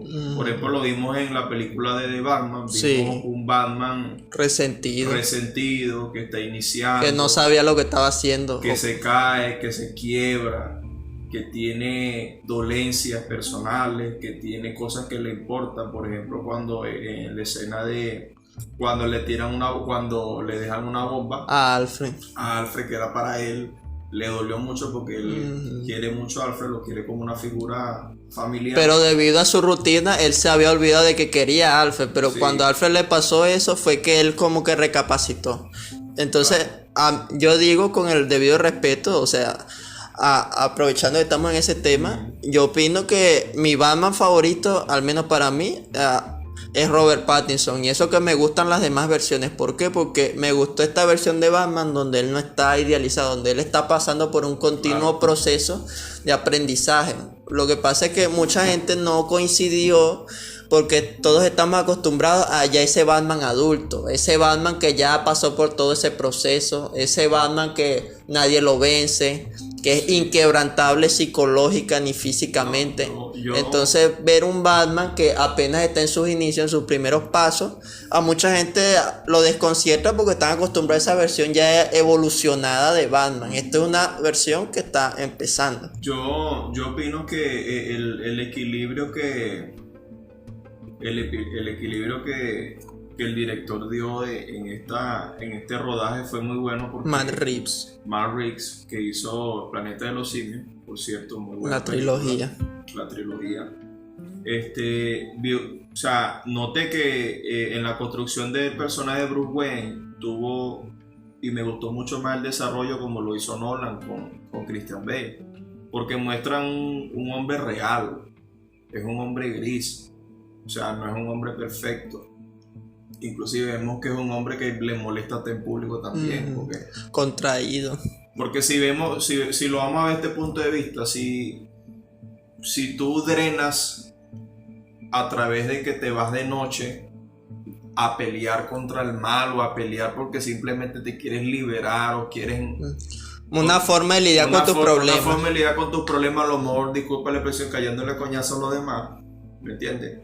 Tú no vas a tener mucho tiempo para qué cosas en el día porque estás cansado. Ajá. Y eso se le notó en la película. Él estaba cansado, él estaba quebrado, él estaba estresado. No le gustaba socializar ni hablar con nadie. No tenía una baticueva perfecta, no tenía una mansión perfecta, tenía problemas financieros. No también. Es el filántropo playboy. No. Hasta inclusive en una escena la que se está postulando para alcaldesa de Gotham le dice, cónchale, tú puedes hacer más por la ciudad. ¿Por qué? Porque inclusive ahí tienen el atrevimiento hasta de mostrarlo como caprichoso, porque él en su mente, él piensa que al él combatir a tres pelabolas en la calle, ya él está cambiando el mundo, pero ese pequeño mensaje que imparten allí ya te da a entender que Batman con su fortuna, o Bruce Wayne mejor dicho, él puede hacer más. Pero no nos extendamos más en esto. Pero ya dimos a entender la idea de que, o sea, de que en este trabajo no se busca idealizar un personaje. Exactamente. Ojo, no digo que un personaje llegue a un punto de donde es una buena persona de verdad. Yo no digo que eso esté mal, sino que eso tiene que estar construido. Claro. O a lo mejor que conozco un personaje que ya ha pasado por todo, es un personaje consejero. No, y yo creo que a nivel cinematográfico, cuando en esta oportunidad Gabriel, que es el protagonista principal de Diva Inspiración Umbría, yo creo que muchos pueden identificarse con este personaje porque, vuelvo y repito, muchas personas lidian con problemas y lidian con trastornos que no saben que tienen, y a lo mejor cuando lo ven, a lo mejor puede ver un reflejo de sí mismo. Porque a lo mejor tú como director, a lo mejor tú no eres así, o a lo mejor puedes tener un cierto porcentaje de lo que tiene Gabriel, porque este personaje nace a través de tus ideas, y a lo mejor tú en algún momento hay cosas o situaciones que tú viviste que pudieron estar ahí, que están plasmadas ahí. Porque yo creo que cuando un director o un guionista hace una pieza como esta, siempre hay un porcentaje de su vida en un proyecto.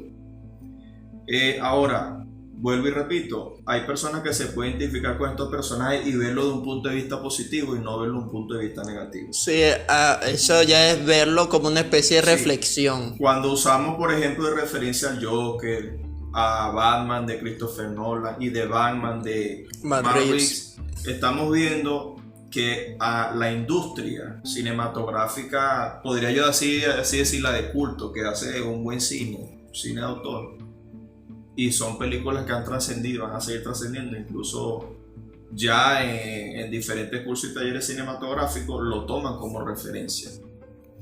Que ya al punto que yo quiero llegar y al que nosotros vemos, pero queremos que las personas entiendan, que Diva Inspiración Umbría no es tan diferente a estos personajes, porque no se busca idealización de un personaje. Hasta inclusive hay un tipo de desarrollo de personaje, porque muchas veces, acuérdense que el cine es subjetivo, o sea, no todas las reglas se tienen que llevar como parámetro tal a tal, porque eso limita la imaginación. Eso limita la imaginación a nivel creativo. Entonces a veces lo mejor es no tener parámetros, pero respetar tus propias reglas. Claro. Entonces, ¿qué es lo que pasa?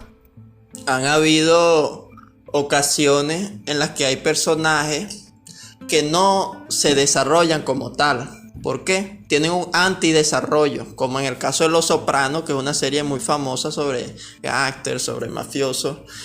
Creo que, si no mal recuerdo, el personaje protagónico, él en todas las temporadas, en toda la historia, él nunca se desarrolla. O sea, le pasan cosas y le pasan cosas, pero él no aprende, él está ya en un estado estático de su personalidad. O sea, a él le pasa algo y lo va solucionando sobre la marcha. Es irrelevante para él, pues. Ajá, pero su tipo de personalidad funciona. Entonces, también, así como tú puedes desarrollar un personaje a medida que va ocurriendo la trama, lo puedes mostrar como él ya es, de una forma estática. Un personaje que yo demuestro estático es el personaje de Franklin, que interpretado prolíficamente, tengo que decirlo, por José Ramos, que es un personaje que en esta historia no se habla tanto de su origen, se da un pequeño bocadillo de lo que fue su infancia. Pero con ese pequeño bocadillo ya tu mente ya te da... Dice muchas cosas. Ya te dice muchas cosas de su proceso de formación, de su proceso social, te da muchas cosas. Entonces, su personaje funciona sin que te esté hablando de su origen, claro, ni de quién fue él, ni que le estés mostrando quién fue su mamá. A diferencia de Gabriel, o sea, siempre trabajé muy bien esa línea de qué tipo de personaje era cada quien. Que el de Gabriel inicialmente nos va narrando su historia, nos va contando un poco de quién es él, aprendemos un poco de su rutina, de su mundo. Lo que después contrasta con lo de Franklin, cuando no sabemos mucho de Franklin, pero ya con el simple hecho de verlo un par de minutos en pantalla ya sabemos qué tipo de persona es. Claro, también debido a nivel actoral que transmitió el actor. Y el personaje de Gonalito, un personaje muy popular, y eso que todavía no se ha estrenado el filme, es muy querido por el público. Interpretado por Carlos Martínez, y es un personaje que con tú ver los 5 minutos ya te genera, porque él es como un mártir, él es víctima de su entorno, él es como un pequeño gatito en medio de la selva rodeada por bestias. Entonces él es víctima de su entorno, y con verlo 5 minutos en pantalla y con ver su inocencia, su forma de gesticular, su forma de hablar, ya entendemos que más o menos lo que le pasó y quién es él, sin necesidad de estarte mostrando, a él le pasó esto, claro, le sucedió esto y él es así por esto, Claro. Y como todo personaje, a lo mejor un personaje que tiene un origen, pasó por una circunstancia. Todos los personajes. Pero en el mismo trayecto de tiempo que estos personajes se consiguen, todos tienen una perspectiva y un tiempo diferente. A lo mejor lo que le afectó a Franklin no fue lo mismo que le afectó a Gabriel, ni lo mismo que a Gonzalo, que es Guanalista. Entonces son personajes distintos, pero se cruzan en diferentes y que aquí yo quise simbolizar, ojo, la parte que siempre confunde la gente, un mártir. Para los que conocemos un poquito de ciertos aspectos psicológicos, las personas que sufren de esquizofrenia, o no solo de esquizofrenia, sino también de un trauma fuerte, por lo natural materializan el trauma a través de una figura física, o sea, de un ser tangible dentro de su perspectiva del mundo. Pues, o sea, a lo mejor yo tomo mi trastorno y lo visualizo como un payaso, como una momia, como Frankenstein, como una niña, como un perro. Entonces cada uno de ellos es víctima, es un mártir de los seres de sus traumas, de esos seres. Entonces algunos van a ser mártires de su pasado, otros de lo que han hecho, otros de sus adicciones. Entonces, algo que digo yo, como no solamente como creador de este proyecto y de esta franquicia, por decirlo de cierta manera, porque a futuro yo quise, algo que me gustó bastante es que cada personaje tiene su personalidad. ¿Y qué trato de decir con esto? Valga la redundancia, que es que muchas veces nos ha pasado que cuando vemos una película sentimos como si no conectas con los personajes. Pero ¿por qué es que no conectamos? Porque todos se sienten iguales, ninguno se siente construido o algo. Entonces yo construí a cada personaje de una forma diferente, y los actores, que a pesar de, al igual que yo, de ser nuevos en este mundo, le impartieron su carisma, que esto permitió que cada personaje se sintiera diferente al otro.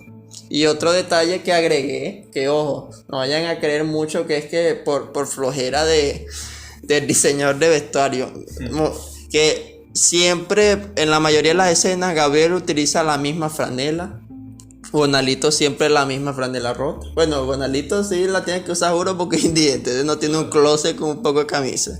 Franklin siempre la misma ropa. ¿Pero por qué? Ustedes podrán recordar que en las caricaturas, inclusive hoy día, ustedes no ven que Timmy Turner a cada ratito está cambiando de vestuario. O Goku tiene la misma ropa. Ajá, o ustedes no ven que Ben 10 se quita la chaquetica o la franelita que se pone. Pero ya cuando tú ves esa chaquetica o esa franela o algo semejante, ya tú, mira, se parece a la de fulanito, la de fulanito. Entonces, ¿qué es lo que yo quise hacer? Yo quise darle un aspecto emblemático. Porque al momento de yo estarle cambiando de vestuario, este vestuario. No, y algo que yo pude notar como espectador y parte de que trabaja en este proyecto, porque yo me anexé fue luego, ya el último día de rodaje, fue que grabé mi parte y creo que fue una coincidencia porque hubo un actor que te faltó, ¿verdad? Te faltó en un personaje que era el productor y en ese entonces tú me comentaste si yo podía interpretar este personaje, que es un personaje el cual le causó un daño a cierto personaje de la trama. De la trama y siempre está presente en ese sentido. A pesar de no aparecer acá. A pesar de no aparecer mucho, pero es un personaje clave que conecta con varias cosas de lo que está sucediendo. Y otra cosa importante es que dentro de la trama, los vestuarios que se escogieron para este proyecto hacen contraste con el tipo de filtro utilizado en el rodaje. En este caso fue blanco y negro. Y creo que muchos se van a dar cuenta que la vestimenta y el texturizado que usan los personajes concuerda mucho con la paleta de colores con el que se hizo este proyecto, que es un black noir o blanco y negro. Es un blanco y negro con un leve toque de azul para contrastar un poco. Muy bueno, muy bueno. Bueno, siguiendo un poco con esta interrogante, ¿hay planes a futuro para extender este proyecto? Bueno, voy a tratar de hablar sin spoiler. El final, cabe resaltar, el final de esta obra va a ser es un final abierto, un final bastante impactante. O sea, todo va a terminar en una nota alta. ¿Qué es lo que pasa? Es casi, esto lo voy a decir a nivel universal, es casi imposible, para no decir que es imposible, que un autor se sienta conforme con su trabajo. Estaba comentando en estos días que justamente había habido un escritor y director de los años 60 que escribió y dirigió una película que ganó más de 6 Óscares. ¿Y qué pasó? Él se sentía inconforme con su trabajo, sentía que lo pudo haber hecho mejor, inclusive la carratico insistía que quería volver a hacer la película. ¿Qué significa eso? Que muchas veces nosotros podemos hacer algo grandioso, algo fabuloso, y siempre va a haber una vocecita en tu mente que te va a decir que lo puedes hacer mejor. Ese mismo síndrome, por decirlo de cierta manera, me sucede a mí con todo lo que yo hago. Y es que David, así como es una historia muy precisa en el mundo que está mostrando en lo estético, también busca ir más allá. Así como comenté anteriormente, el guión original de David daba para 3 horas y media. ¿Qué significa eso? Que David no quiero que David muera simple y llanamente en una película, porque hay muchos personajes con muchísimo potencial y dejarlo allí en una sola película, siento que es como un desperdicio en hoy día, porque en las películas de antes un personaje emblemático salía en una película y en esa película se quedó. Hoy día vivimos en un mundo donde existen secuelas, franquicias, series especiales para cada personaje, cada cosa. Entonces me gustaría a futuro, espero yo poder contar con apoyo, poder tener las herramientas para poder filmarlo con mejor calidad visual y auditiva. Las herramientas para hacer otra película de la franquicia de David.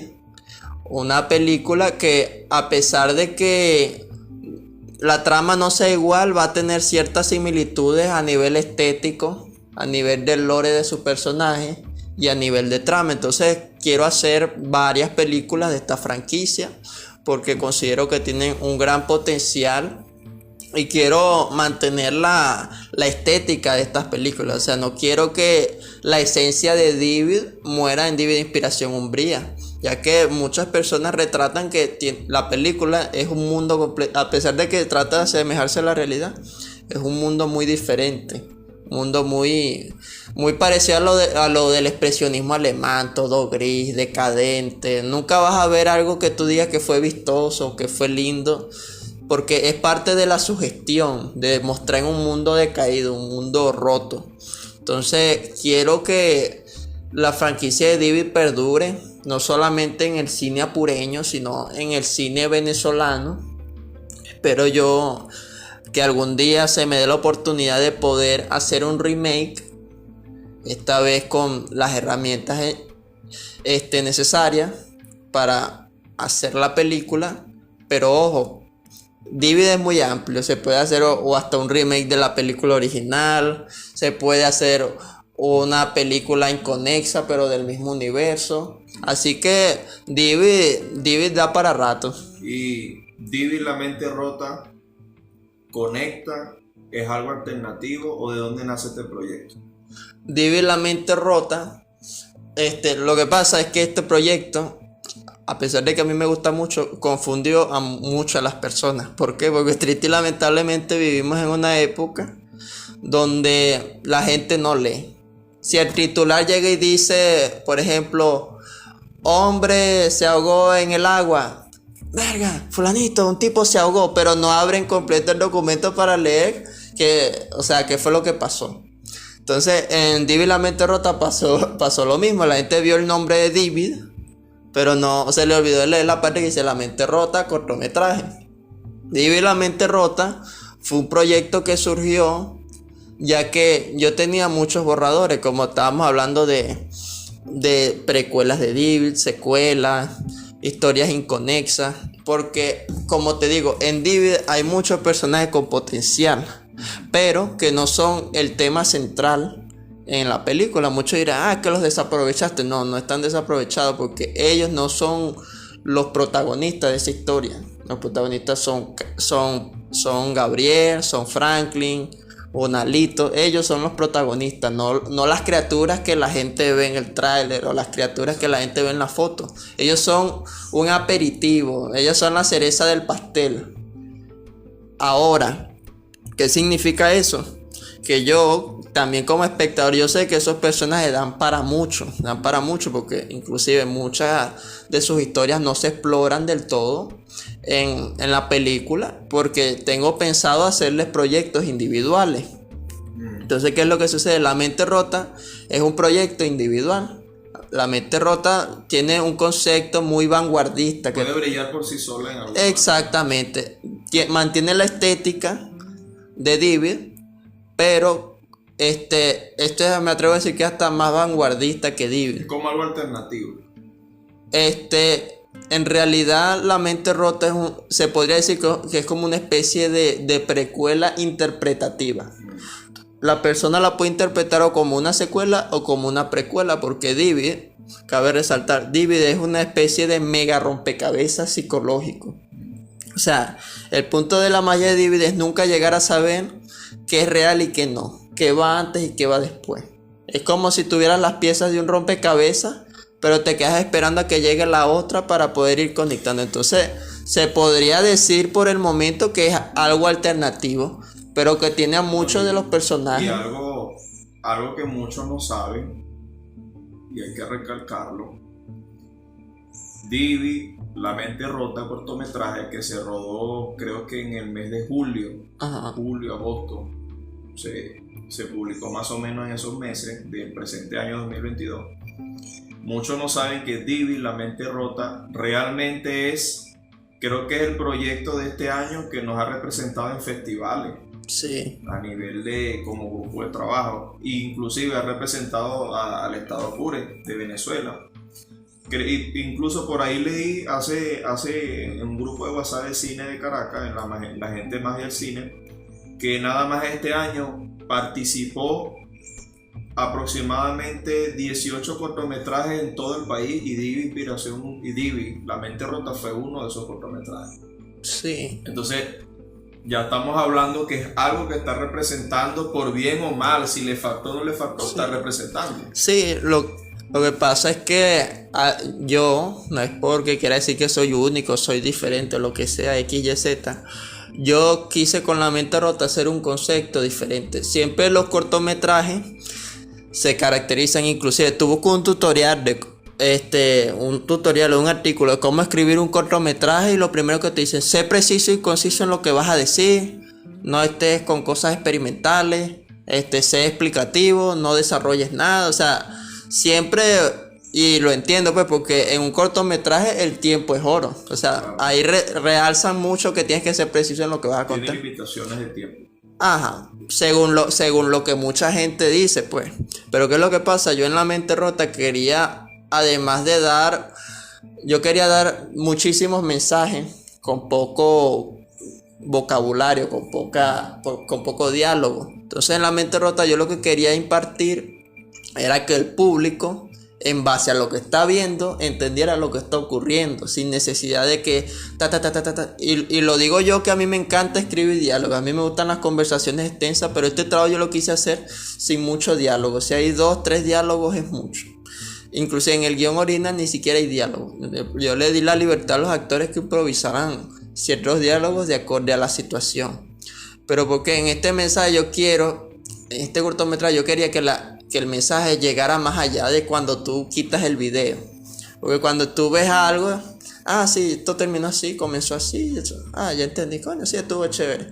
Pero eso no es lo que yo quiero crear. Yo quiero crear cosas que después de que tú quitas el video, tú te quedas pensando el mensaje. Y tal vez no lo entiendas, o tal vez no te guste, tal vez puedas llegar y puedas decir, eso es pura paja, voy a estar pensando una vaina que seguro ni el guionista pensó. Pero no, resulta que se transmiten muchos mensajes. Uno de ellos es la culpa. ¿Por qué la culpa? Porque el protagonista trata de huir de algo que él hizo. Pero Olivia, este ser que se puede decir que lo secuestra, es como una especie de ángel vengativo que lo obliga a confesar sus pecados de cierta forma.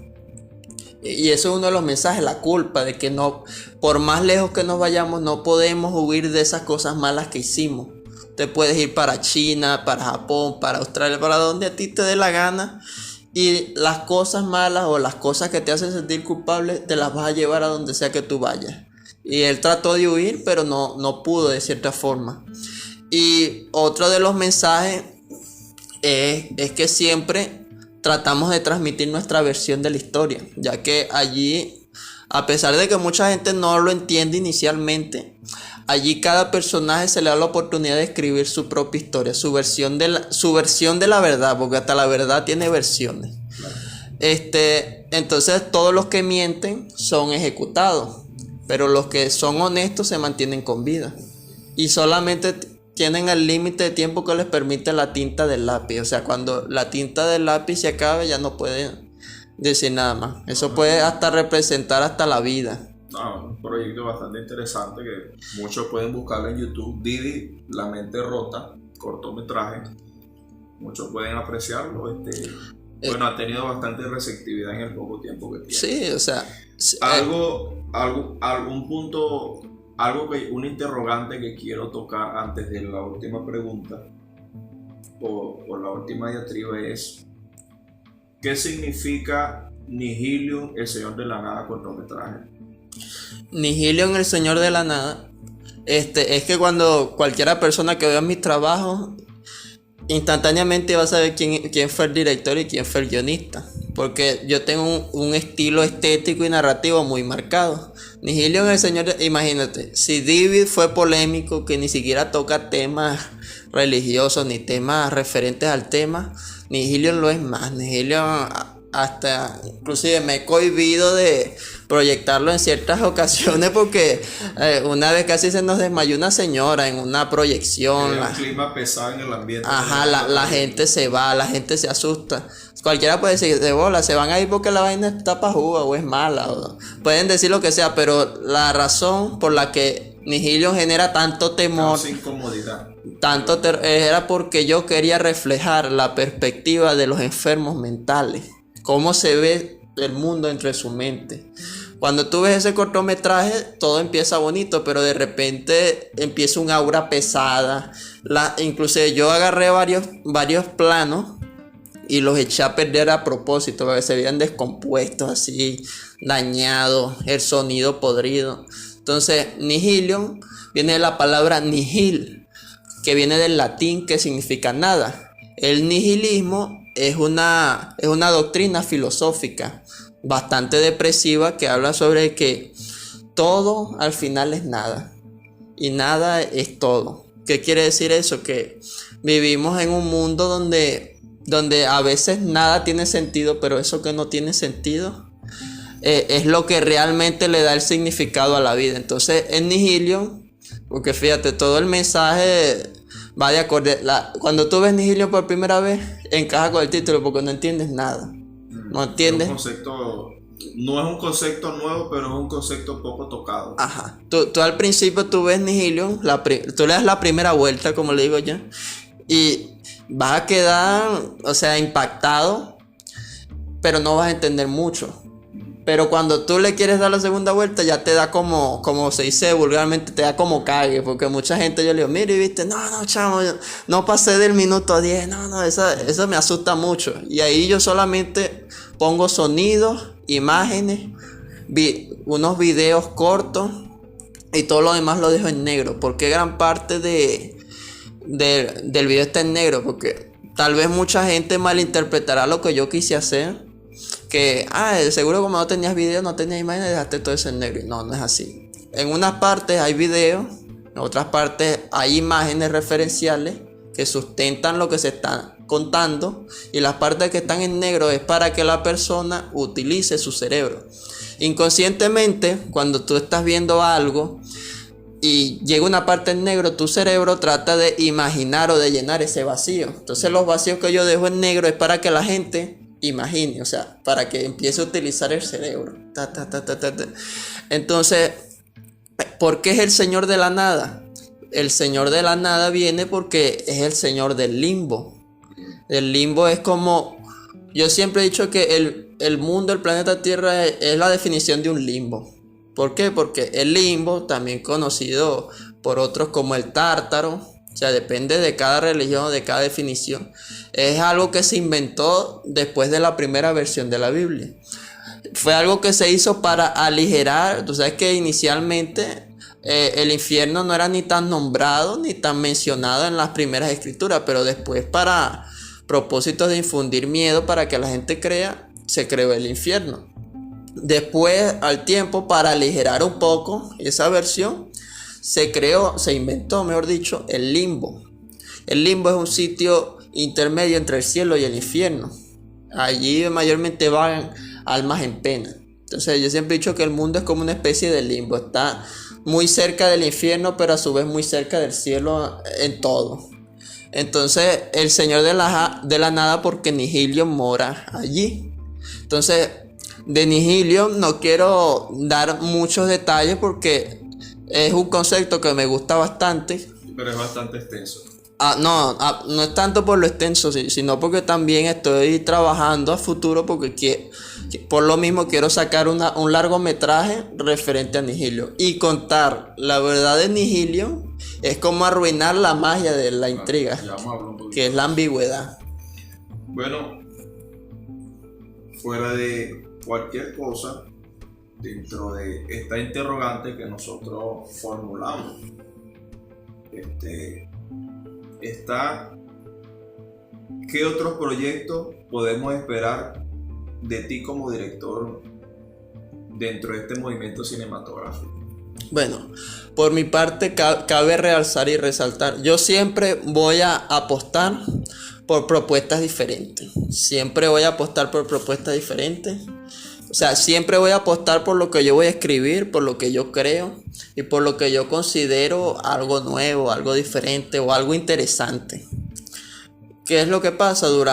Después del rodaje de La Mente Rota, filmamos una película titulada Orville, Historia Letal, que ya está filmada, ya está en edición. Es una película relativamente corta, es de apenas de 1 hora con 1 minuto. Tal vez sea un pelitico más un película más extensa con algunos detalles de la edición, que es una película prácticamente, la puedo definir como más entretenida que Divid, porque Divid es algo mucho más vanguardista, más de prestarle atención a los diálogos, de lo que aparece de fondo, o sea, de la construcción de mundo, porque la primera hora es de pura planteamiento, de pura construcción, el planteamiento de los personajes, y después de la hora es que viene la locura. En este caso, Orville es muy precisa y muy concisa en lo que va y te quiere decir, porque apenas dura una hora.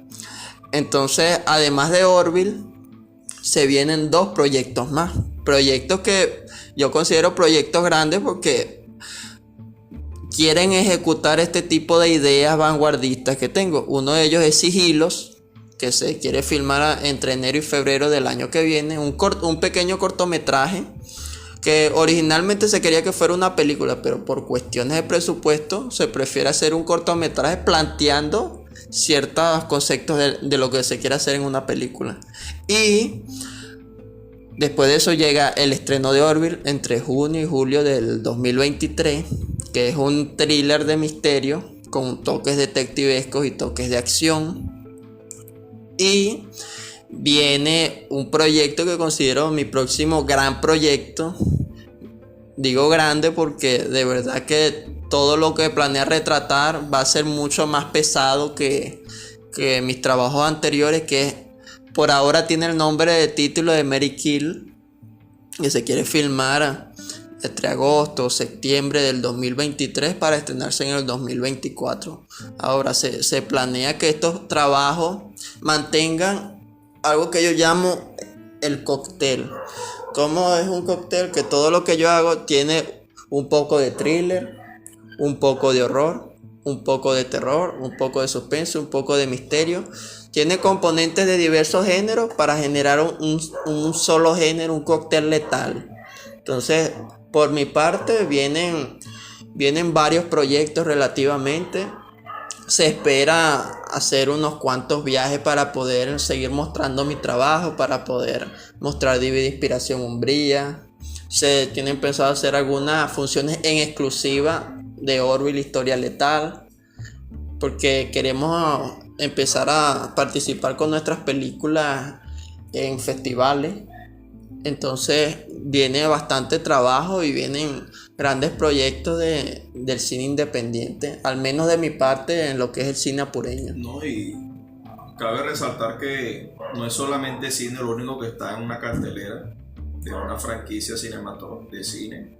También hay cine a través de las diferentes plataformas digitales, gente que lo hace a nivel independiente, e incluso a veces hay personas que no cuentan con el apoyo de una gran multinacional y a veces hasta llegan a hacer mejores resultados y hacen mejores historias que los que son financiados. Porque yo sé, antes de concluir, yo siempre he dicho que el que hace cine independiente, de verdad que hace cine de verdad, con el debido respeto de los que hacen cine profesional. ¿Por qué lo digo? Porque cuando tú haces cine independiente, tú sabes que ahí no hay dinero. Tú sabes que ahí no hay muchas herramientas, porque el cine hasta para los que tienen todos los juguetes es difícil, muy difícil, un trabajo de distintas áreas. Entonces el que está haciendo cine independiente lo hace porque de verdad le gusta, de verdad le apasiona.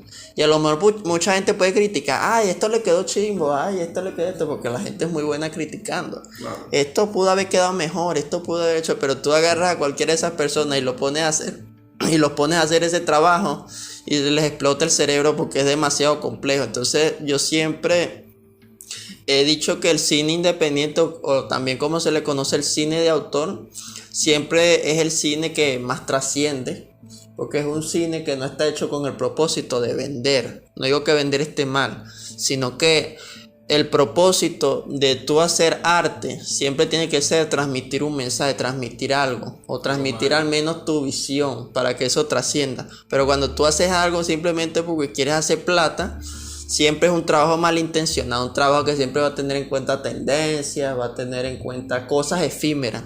Y va a ser algo que a lo mejor en su momento sale y hace dinero, pero Después pasan 2 meses y nadie se va a acordar. Nadie va a decir, mira. Exactamente. Entonces, yo siempre he aplaudido lo que son las propuestas independientes. Y siempre le he dicho a todas las personas que tienen esa duda, que quieren hacer cine, ya sea guionistas, directores, actores. Cónchale, yo siempre he dicho, háganlo. En los años 20, los años 30, si tú no tenías una de esas máquinas costosísimas para filmar, si no tenías un rollo y no tenías todos los implementos, tú no podías hacer cine. O sea, era muy difícil. Hoy día contamos con todos los medios para hacer y difundir cine. Tenemos teléfonos inteligentes. A lo mejor no tengamos un iPhone que graba en 4K, pero tenemos un teléfono que puede filmar. Podemos conseguir una computadora donde podemos editar. O sea, hoy en día las herramientas son más fáciles de conseguir. Cualquiera puede tener un teléfono, cualquiera puede hacerlo. Precisamente yo me he estado educando a nivel cinematográfico, me he estado inscribiendo en diversos talleres y diversas cosas de la actuación. En estos días yo entré en diatriba con otra persona otro compañero del taller de cine, de apreciación cinematográfica y otro lenguaje cinematográfico que estoy combinando. Y entonces, pero él tiene en su mente, o sea, estamos en Venezuela, pero él todavía como que no ha captado geográficamente dónde estamos haciendo cine nosotros. Porque ellos idealizan un cine, por ejemplo, la gente que se mete nueva, que todavía no lo ha hecho, pero critica, ¿no? Que tienes que tener 20, 30 cargos para hacer un cortometraje, que necesitas presupuesto. Eso es mentira. Yo, mira, un momento.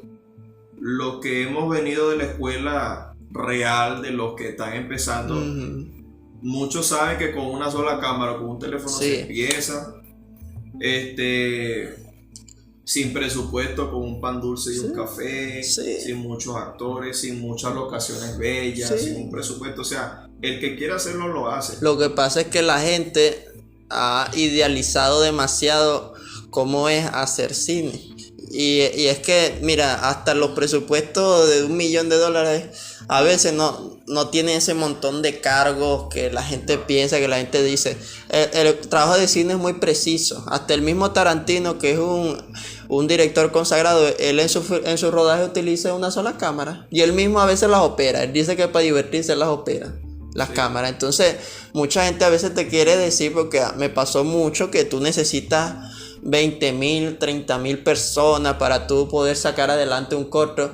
Y les voy a decir algo con toda la crudeza: el que es nuevo y es independiente y se está esperando a que 30 personas lo ayuden, va a ser una vez, está bien jodido. Nunca va a ser un coño en su vida. O peor aún, si usted está pensando ser cineasta o actor, creyendo de que alguien lo va a llamar a usted y lo va a firmar porque usted quiere ser director o actor, usted está bien pelando bola, porque usted primero tiene que empezar con sus herramientas y quizás con personas indicadas y con el tiempo y dedicación llegues a algún lado. Sí, una lección que yo he aprendido este año es que por más cosas buenas que tú hagas, siempre tienes que contar con los que tienes y con los tuyos, porque obviamente no por decir que no tengas un equipo de trabajo de 30,000 personas no quiere decir que no vas a tener un equipo de trabajo.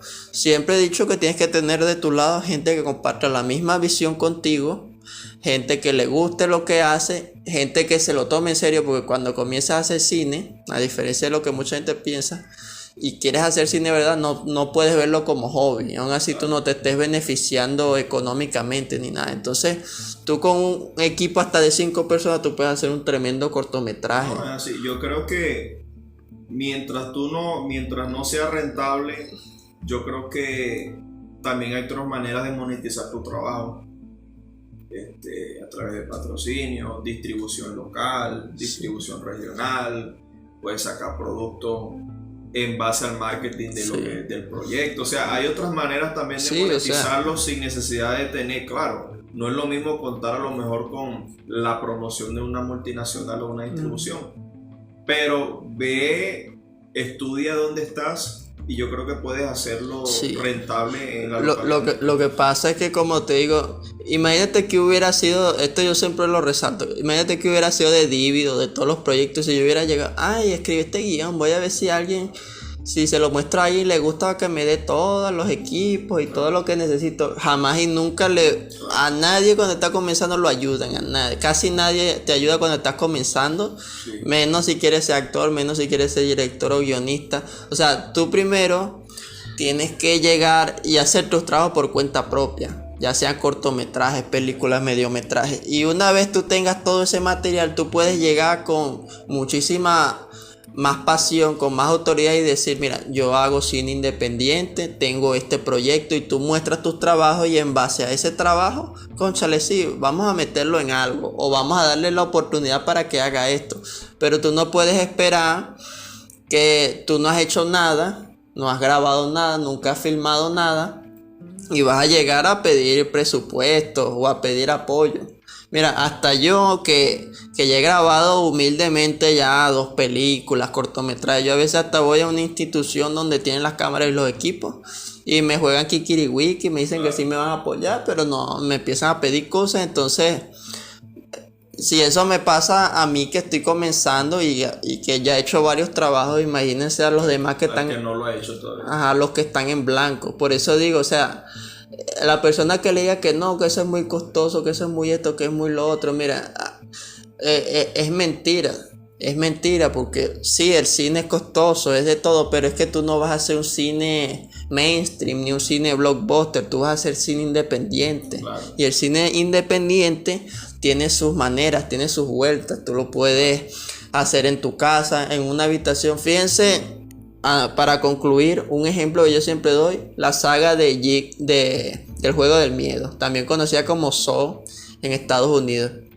Saw, eso lo escribió James Wan junto con otro actor del cual no recuerdo el nombre. Iban a todas las productoras y en Hollywood, ojo, ni siquiera estoy hablando aquí, en Hollywood, en Los Ángeles, donde es el pináculo de todo.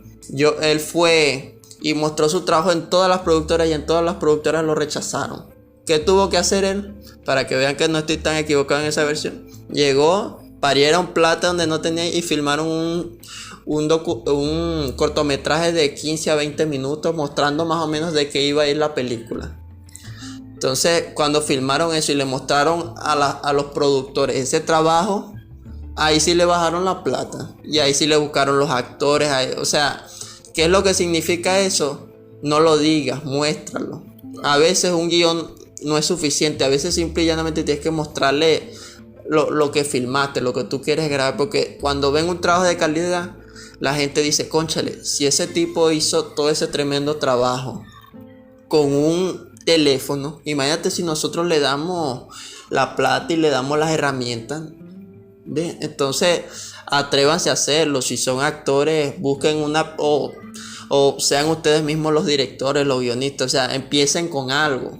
Porque hasta la misma actriz Carolina Herrera dijo en el Making of de Inocencia que en este país el deber ser es que cuando un estudiante de actuación se gradúa, salga a un casting de Venevisión, de Televen, de alguna de las grandes televisoras de Venezuela para conseguir un papel en una telenovela. Pero ¿qué es lo que pasa? Vivimos en un país donde ya no se hacen superproducciones, ya eso se extinguió.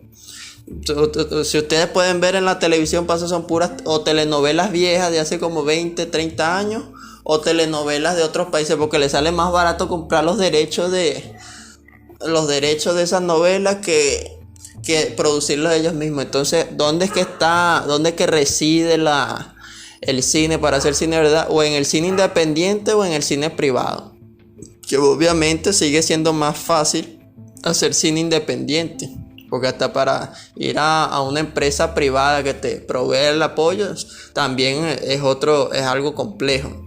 Entonces inicien con el cine independiente, sigan creando. Que miren, el que venga a decir que es difícil, que no hay las herramientas, que no sabe cómo hacerlo, miren, en YouTube hay 1.000 millones de videos. Ustedes no necesitan ser graduados ni licenciados de algo referente al audiovisual para ustedes poder hacerlo. Ustedes se pueden informar y a medida que vayan filmando, es análisis y error, análisis y error. Y ustedes van aprendiendo y van a ir evolucionando y mejorando. Sí, porque, y concluyendo con esto, hay personas que creen que porque vieron no sé cuántos cursos, talleres o licenciaturas en cine o teatro o marketing o literatura, ellos se creen los únicos dueños de que los empíricos no pueden tocar esos terrenos. Sí. Cuando realmente si revisamos la historia, los grandes del cine o la actuación nunca estudiaron para ello. Hasta los grandes directores. Sí. Varios. Luego lo hicieron, no estamos diciendo que la educación es mala, no, y que el empirismo es mejor que la educación, no. Porque realmente el empirismo viene del constructivismo, que es una educación propia. Es que todo es constructivismo, porque si tú puedes estar en la universidad más arrecha del planeta, en Harvard, en donde tú quieras estar. Si eres bruto, eres bruto, hermano. Ajá, o sea, si tú tienes a los mejores profesores, tienes las herramientas y tú mismo, tú no investigas, tú no buscas, tú nunca vas a aprender nada, ni que te estén dando una masterclass. O sea, siempre vas a necesitar de ti mismo para poder aprender. Mira, ustedes dirán, cónchale, pero este tipo está obsesionado con Tarantino. Pero hasta el mismo Tarantino abandonó la escuela a los 14 años, porque se la pasaba escribiendo guiones en clase y tenía problemas con los profesores. Entonces la mamá le dijo, bueno, pues deja la escuela pero ponte a trabajar. Y comenzó a trabajar en un videoclub donde él prácticamente su trabajo era rentar las películas, y él era tremendo conocedor de películas, de filmes. Y lo cierto es que él, en un cierto punto de su vida, él vendió unos cuantos guiones, como el de Natural Born Killers. Y ese guión no le gustó como lo adaptaron al cine, porque ustedes saben cómo es Tarantino. Y en esa versión, apuesto lo que sea, que obviaron muchos detalles. Entonces lo cierto es que él llegó, se molestó y empezó a hacer sus propias cuestiones. Y él mismo empezó con el cine independiente. Y miren lo lejos que ha llegado Tarantino, siendo una persona que jamás estudió cine. Pero ¿cómo aprendió él? Haciendo cine y viendo cine. Entonces, ¿qué es lo que digo yo? Que lo importante viene de hacer. De tú hacerlo tú mismo, de crearlo, de ir aprendiendo. Tú siempre te vas a equivocar. Tú puedes hacer una obra maestra y siempre la gente te va a criticar, así como te van a criticar los trabajos malos. Te van a criticar tanto los trabajos malos como los buenos. Entonces, no le prestes atención a eso, porque tú estás haciendo. La persona que te está criticando no está haciendo nada. Él solamente está allí viendo cómo tú haces las cosas. No, ellos no están haciendo nada. Entonces, como le digo, atrévanse a seguir haciendo cine y para adelante, pues apuesten por sus ideas, por su visión, y para adelante, pues hay que seguir, hay que luchar por los sueños. Así es. Bueno, en esta oportunidad, concluyendo, queremos oficializar que a partir de ahora vamos a comunicarnos a nivel de interrogantes que ustedes nos pueden enviar a través de las redes sociales, @tvpelícula, @RonielGutierrez8A, @GutierrOmni en Instagram también, que estamos activos por ahí. Nos pueden mandar interrogantes de proyectos que están en circulación, por ejemplo Divi, que ahorita el mes que viene vamos a montar la primera muestra de cine Marlon Brando en San Fernando de Apure, entre el 10 al 17, estamos cuadrando la fecha del evento, y luego posiblemente vamos a tirar una preventa de unas funciones. Vamos a estar pendientes a través de las redes sociales para ello. También estamos en circulación, ahorita el 1 de diciembre sale el tema oficial de la película David, interpretado por Frank Kennedy, un apureño que canta música urbana y entre otros géneros, que ha sido parte y nos ha acompañado en este camino de inspiración umbría. Vamos a estar siendo bastante comunicativos referente a podcast, porque no tiene esas limitantes y nos sentimos bastante cómodos con lo que estamos haciendo. Vienen nuevos proyectos. Bueno, un grandísimo abrazo para todos.